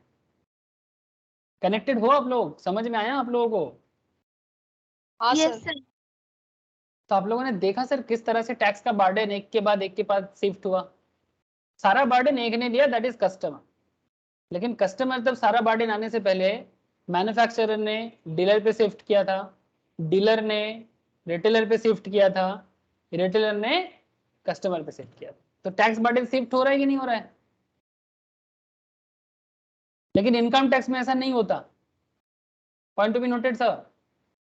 इनडायरेक्ट टैक्स में आप अपना टैक्स पास कर सकते हो, लेकिन डायरेक्ट टैक्स में ऐसा संभव नहीं है।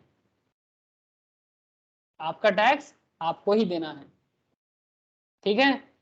तो देखो सर, इनकम टैक्स पढ़ते पढ़ते, डायरेक्ट टैक्स पढ़ते पढ़ते थोड़ा तो इनडायरेक्ट टैक्स के बारे में भी जान लेना चाहिए। बाकी जब आप लोग जीएसटी का क्लास करोगे तब मैं आपको जीएसटी कस्टम्स के अंदर डिटेल्स में जीएसटी और कस्टम्स बता दूंगा। डायरेक्ट टैक्स में बेसिकली इनकम टैक्स है और tax on undisclosed foreign income वगैरह जो है वो डायरेक्ट टैक्स कैटेगरी में आता है। बाकी डायरेक्ट टैक्स के अंदर यही दो चीज अभी है। पहले वेल्थ टैक्स हुआ करता था, अभी वेल्थ टैक्स एबोलिशन है, वेल्थ टैक्स अभी खत्म कर दिया गया। Why are taxes levied? Tax क्यों लगाया जाता है ऑलरेडी बता दिया मैं आपको, बस एक बार देख लो क्या लिखा है। The reason of levy of taxes is that they constitute the basic source of revenue to the सरकार। गवर्नमेंट का बेसिक रेवेन्यू का सोर्स है। Revenue so raised is utilized for meeting the expense of government, जैसे कि defence, मैं आपको defence में बहुत बात किया। एडुकेशन, मैंने आपको एडुकेशन में भी बात किया। Health care, infrastructure facilities, road, dam etcetera. ठीक है, सरकार का काम होता है ये सब मैटर को देखभाल करना, ठीक है? तो इस पे काम करना, इसीलिए सरकार टैक्स लेता है, ठीक है सर, सिंपल बात है।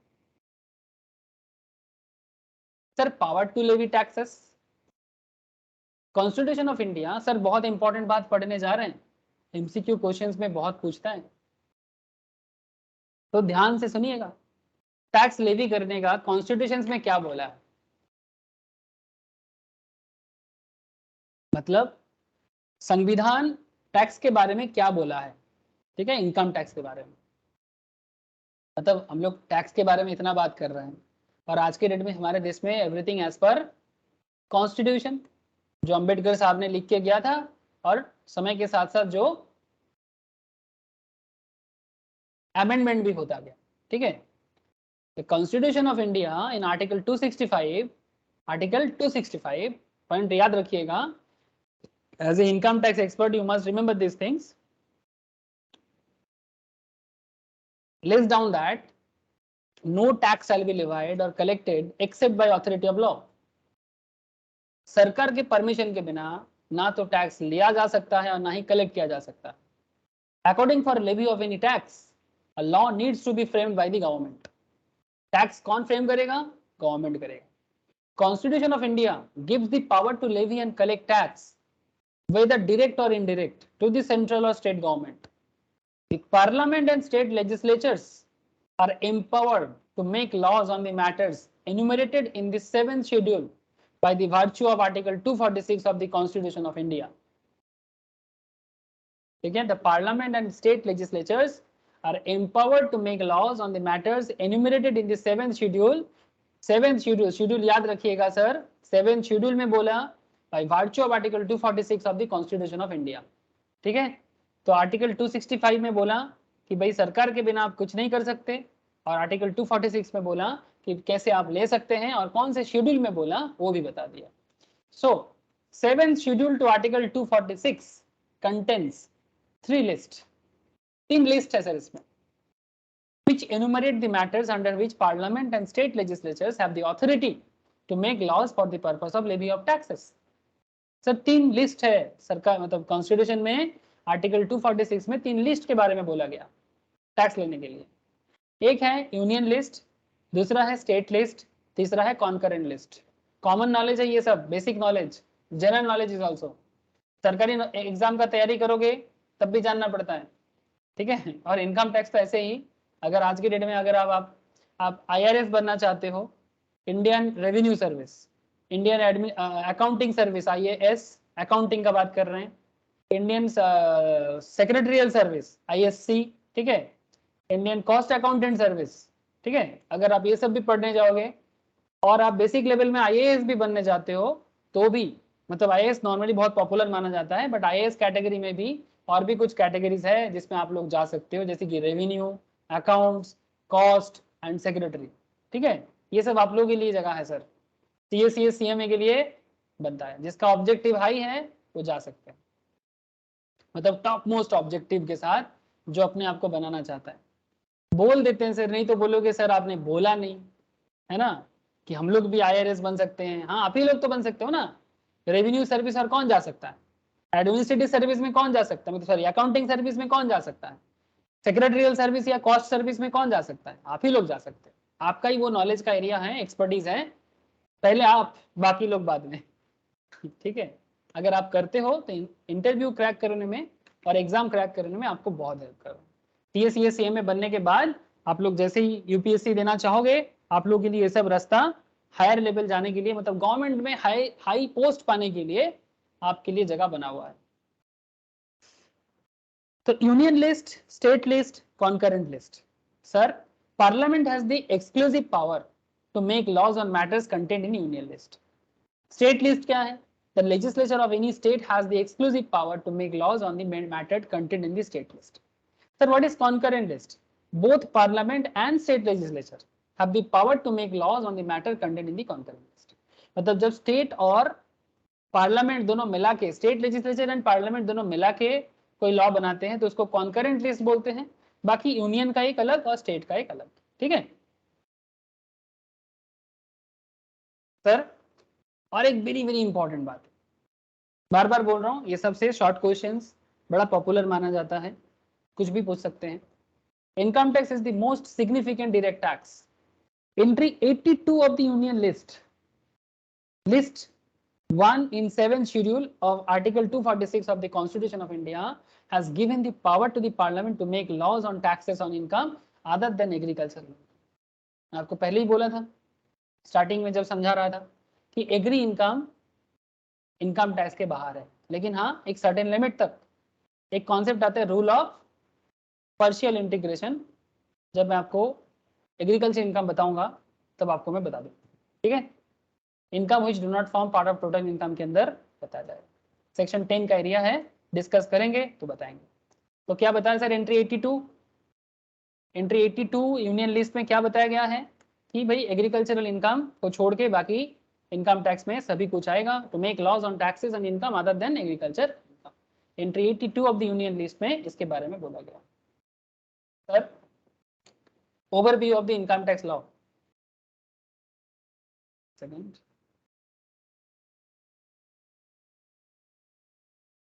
sir, in the income tax law in India consists of the following components: Income Tax Act, Annual Finance Act, Income Tax Rule, Circular Notification and Legal Decisions of Courts। मतलब basically income tax को यहीं से उठाया जाता है, जो भी amendment आता है, जो भी सिचुएशंस होता है, as per everything.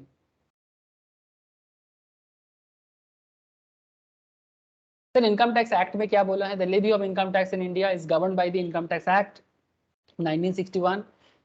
It extends to the whole of India. Income tax act सारा भारत में एप्लीकेबल है। भारत में 1 अप्रैल 1962 से चालू हुआ है।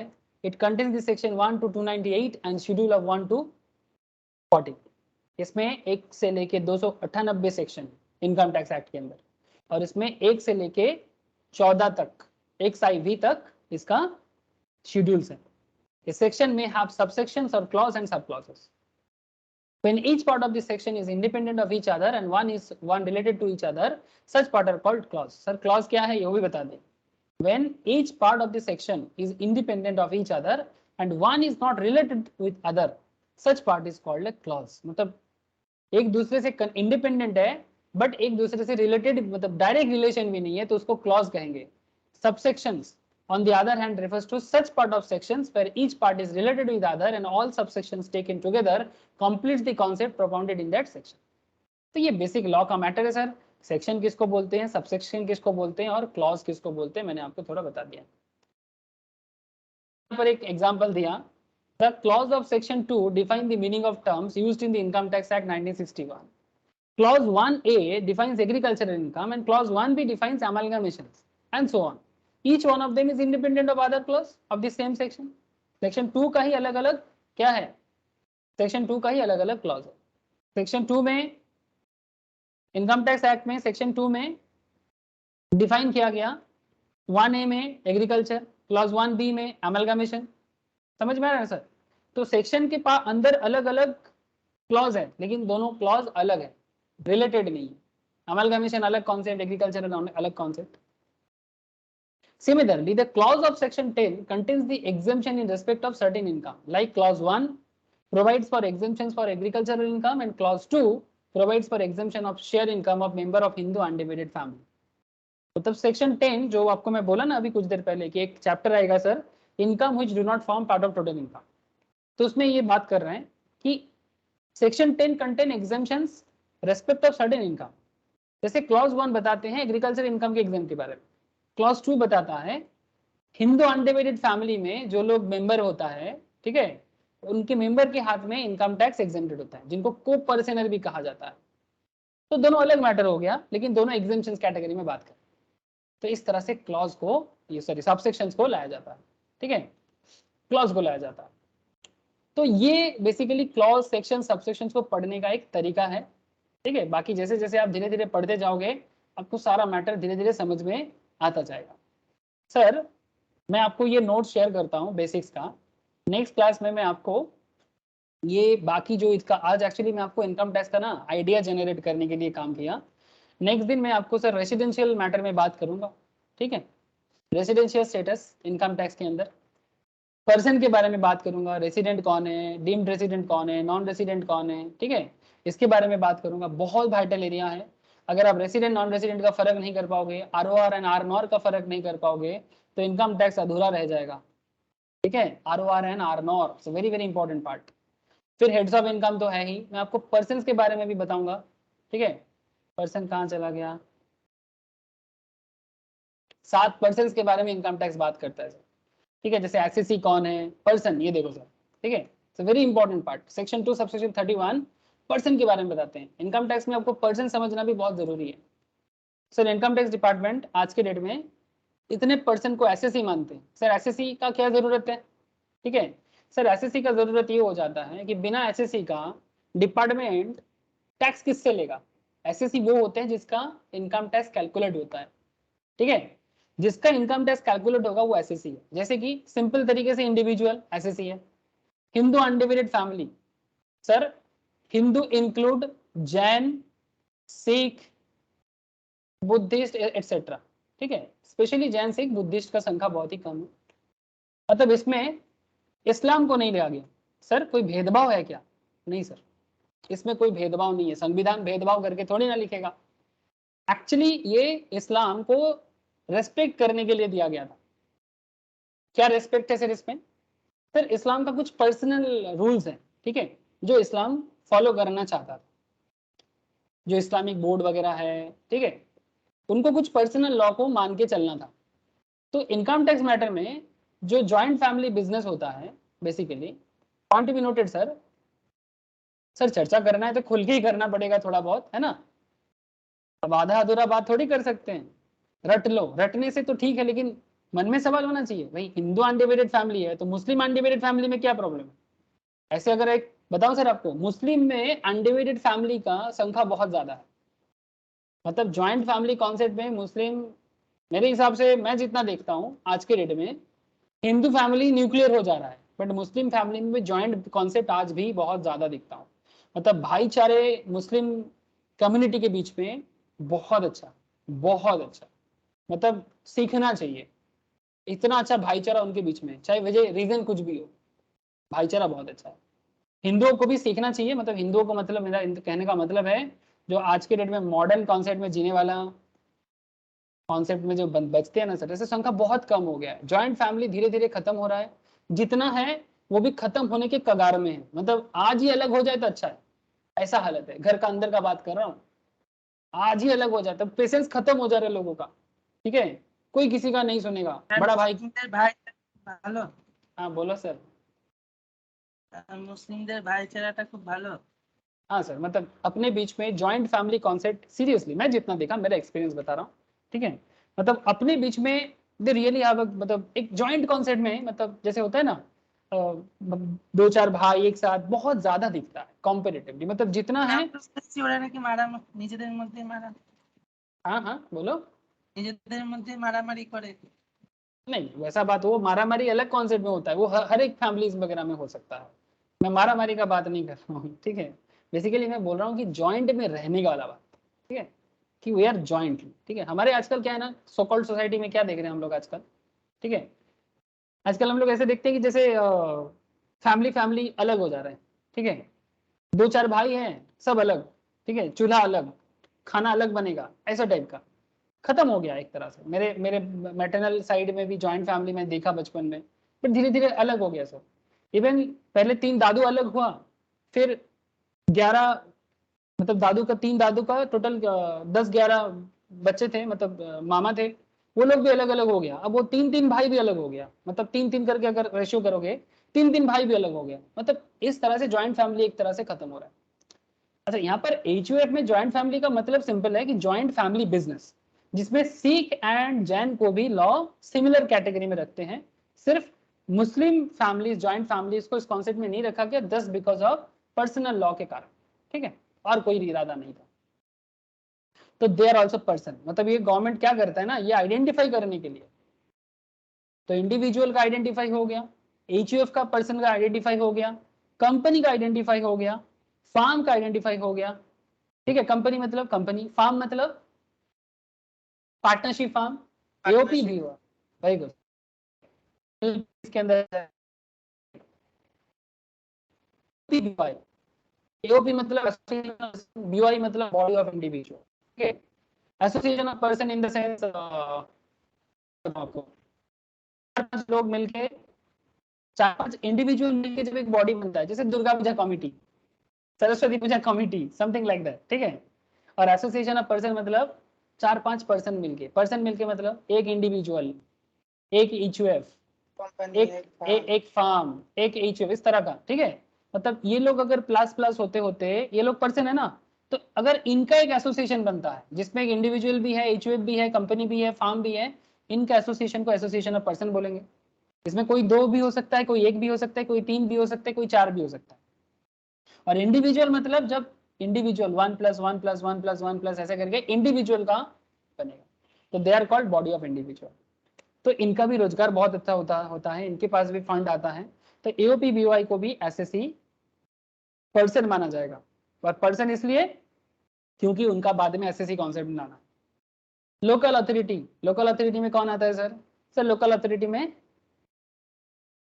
सर पंचायत, मतलब ग्राम पंचायत, लोकल गवर्नमेंट, म्यूनिसिपल, हाँ लोकल गवर्नमेंट, म्यूनिसिपल कॉर्पोरेशन, ठीक है, जिला परिषद एटसेट्रा, ठीक है, डिस्ट्रिक्ट बोर्ड, कैंटोनमेंट बोर्ड, जहां भी जैसा है, local government, very good sir, they comes under local authority. इनका भी इनकम है, इनको भी सरकार के घर में जमा करना पड़ता है।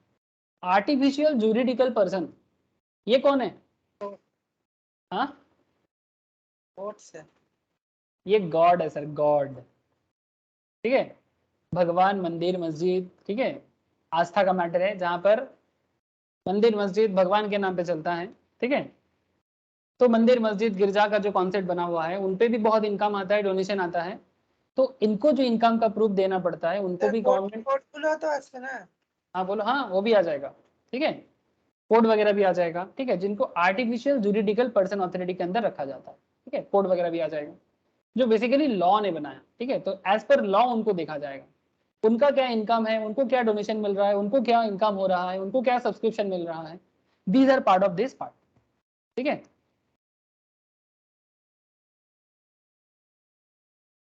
HUF,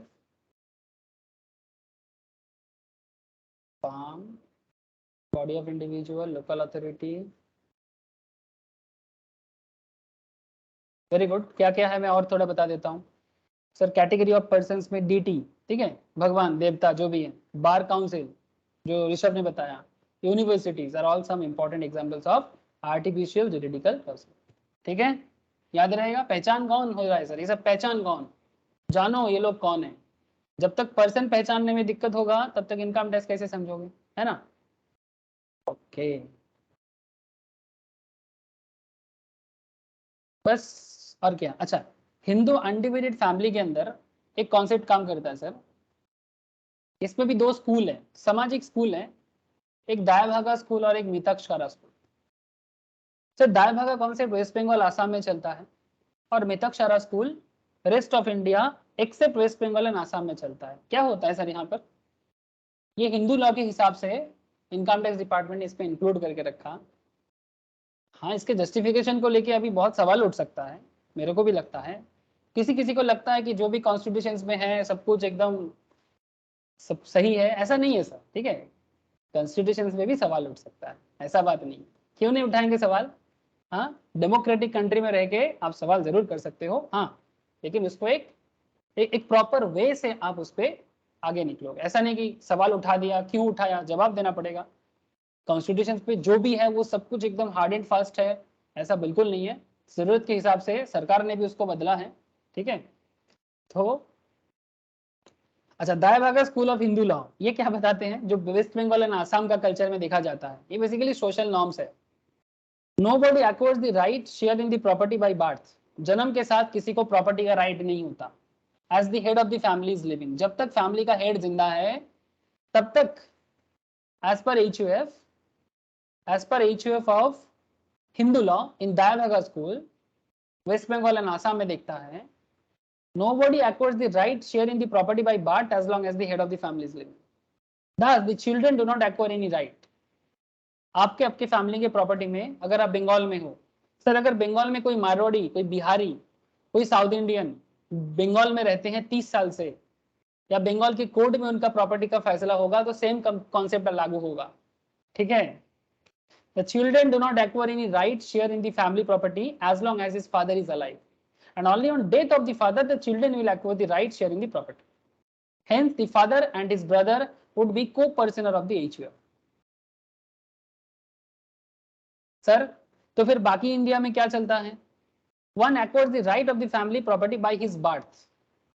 आप जन्म से ही आपके प्रॉपर्टी का अधिकार आपको हो जाता है, जब आपके माँ के पेट में रहते हैं, माँ की कोख में जब रहते हैं तब से, and not by succession irrespective of the fact that his elders are living.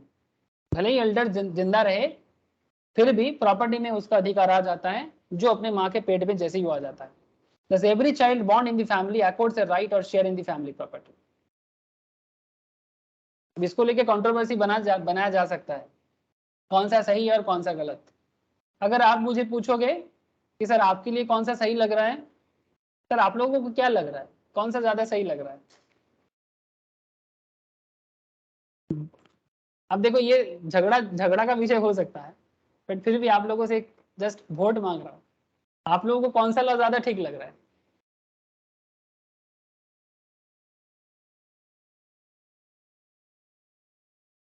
अरे बोलो, डरने का क्या है कोई थोड़ी ना मारेगा। Second test Mitakshara school of Hindu law, मुझे भी यही सही लगता है सर, मुझे भी यही सही लगता है कि जन्म से ही आपका अधिकार है प्रॉपर्टी में, यही होना चाहिए, है ना। जब तक पापा जिंदा रहेगा तब तक बच्चे को कुछ नहीं मिलेगा, ये क्या बात है, हाँ भगवान जाने ये क्या बात है, ऐसे थोड़ी होना चाहिए। अधिकार तो जन्म से ही हो जाना चाहिए, क्योंकि मेरे हिसाब से एक सिंपल कॉन्सेप्ट है, एक बच्चा का जन्म इस दुनिया में उसके मर्जी से होता है या उसके माता पिता की मर्जी से होता है, प्लीज टेल मी। एक बच्चे का जन्म इस दुनिया में अपने मर्जी से होता है कि माता पिता की मर्जी से होता है, माता पिता की मर्जी से होता है। तो माता पिता की मर्जी से जब बच्चा दुनिया में आ रहा है तो उसका क्या कसूर। अगर किसी का पापा बोलेगा कि भाई तुमको मैं कुछ नहीं दूंगा जब तक मैं जिंदा हूं, ये कोई बात हुआ, वो क्लेम भी नहीं कर पाएगा क्या, उसका हक है, अपनी मर्जी से थोड़ी आया था दुनिया में, तो जरूरत पड़ने से अपने अधिकार का वो ले सकता है जितना उसका पोषण होता है। अगर एक छोटा सा तिनका भी होता है तो वो तिनका भी उसका है ना, जितना उसका होता है देना चाहिए, है ना, कि भाई वो उसको दे दो, जो भी करेगा वो करेगा, रख पाएगा रख पाएगा, नहीं रख पाएगा नहीं रख पाएगा, अलग बात है, उसका अधिकार है, होना चाहिए, है ना। कुरुक्षेत्र का युद्ध महाभारत में क्या सिखाया हम लोग, हाँ भाई जिसका हक अधिकार का लड़ाई है, ठीक है, त्याग का बात नहीं था वहां पर, त्याग तो करना चाहा था पांडव पक्ष, लेकिन कृष्ण ने क्या सिखाया, भाई अपने अधिकार का लड़ाई लड़ना चाहिए, भले सामने कोई भी हो। अधिकार के लिए लड़ो। हाँ, अपने अधिकार का लड़ाई था, है ना। उस घर में जन्मा है वो लोग, तो उनका अधिकार बनता है, भले ही वो लोग जंगल में रहे तो क्या हुआ, जंगल में रहेगा तो अधिकार नहीं रहेगा, वनवास में रहा था तो अधिकार नहीं रहेगा, अधिकार है उनका। दुर्योधन बोला था ना कि बिना युद्ध का एक सुई के सामने जितना मिट्टी होता है उतना जमीन भी नहीं देगा। इवन पांडव पक्ष तो इतना भी बोला था कि हम लोग 7 गांव दे दो हमें, 7 गांव, वो भी देने के लिए दुर्योधन मना कर दिया था। 7 गांव देने के लिए बोला था, वो भी मना कर दिया था। फिर जब वो नहीं माना तब युद्ध हुआ, और उसमें आईसीआई का हेड ऑफिस है ना सर, इंद्रप्रस्थ मार्ग, इंस्टीट्यूट का हेड ऑफिस है दिल्ली में, इंद्रप्रस्थ मार्ग, जानते हो सर? আচ্ছা দিল্লির ওইখানেই আছে। Yes sir. ইন্দ্রপ্রস্থতে। আচ্ছা আচ্ছা। हाँ, ये इंद्रप्रस्थ मार्ग जो है ये पांडव को मिला था, ठीक है, पहले, लेकिन इसको भी बाद में अटक कर दिया था। इंद्रप्रस्थ मार्ग को एक्चुअली एज पर दी हिस्ट्री इंद्रप्रस्थ मार्ग नाम ऐसे ही लिया आया, क्योंकि इंद्रप्रस्थ मार्ग जो है, इंद्रप्रस्थ एक्चुअली वो इंद्र ने दिया था उस जगह को बनाने के लिए अर्जुन को। एक्चुअली अर्जुन का पापा भी थे इस हिसाब से, तो इंद्र ने अर्जुन को दिया था, अर्जुन ने उसको नगर बनाया था, और नगर को बनाने में विश्वकर्मा ने उसको बनाया था। लेकिन इतना भव्य नगर देख के दुर्योधन का ईर्ष्या उसमें अटक कर दिया, और फिर इस तरह से धीरे धीरे युद्ध और बढ़ने लगा, ठीक है। तो 7 गांव मांगा था, वो भी देने के लिए ये लोग मना कर दिया था। जो आज दिल्ली में इंद्रप्रस्थ उसी का আইসিআই যেটা বানিয়েছে কোনো পারপাসে না এমনি? कौनटा नहीं नहीं, वो तो জায়গা आज थोड़ी इंद्रप्रस्थ कुछ है सर, आज तो कुछ प्रूफ इस तरह से है नहीं। तो जगह का नाम आज भी इंद्रप्रस्थ है, आईसीआई का ऑफिस वहां पर है, वहां पर बहुत सारा और भी ऑफिस है सरकारी, ठीक है। चलो, तो आई होप कि आपको आइडिया तो लग गया, बेसिक बेसिक कुछ आइडिया, लेकिन अभी भी बेसिक खत्म नहीं हुआ। बेसिक में अभी भी और 2-4 क्लास, दो क्लास तो लगेगा सर, ठीक है। अगला 1-2 क्लास में मैं आपको कंपनी के बारे में भी कुछ इंपॉर्टेंट बातें करना है, इंडियन कंपनी, फॉरेन कंपनी, ठीक है। फिर मैं आपको क्वेश्चंस भी कराऊंगा नेक्स्ट क्लास में, ठीक है, कुछ इंपॉर्टेंट क्वेश्चंस करवाऊंगा। आज तो मैं बेसिकली ओवरव्यू और स्टोरी में ज़्यादा फोकस किया, story in the sense income tax का आइडिया पे। नेक्स्ट क्लास में मैं आपको बेसिक क्वेश्चन सॉल्व कराऊंगा, ठीक है। इनकम टैक्स कैलकुलेट कैसे होता है, टैक्स रेट क्या होता है, फिर आपको मैं ये भी करवाऊंगा लाइक सरचार्ज का कॉन्सेप्ट क्या होता है, मार्जिनल रिलीफ कैसे कैलकुलेट करते हैं, ठीक है, बहुत सारा चीज़ है। 115 बीएससी कैसे कैलकुलेट होता है, सब चीज़ नेक्स्ट क्लास बहुत वाइटल होने वाला है कैलकुलेशन के साथ, ठीक है। শেষ हाँ बोलो, শেষ শেষ क्या शेष? Education and medical. हाँ शेष, हाँ शेष भी बताऊंगा। अच्छा, मैं सोचा एंड शेष बोला, यस, शेष का भी यूज सिखाऊंगा, ठीक है सर। ठीक है, आज इतना ही है, नेक्स्ट क्लास में मिलते हैं नेक्स्ट वीक। রাখছি দাদা। স্যার আমি Okay. থাকবো তো? Bye sir.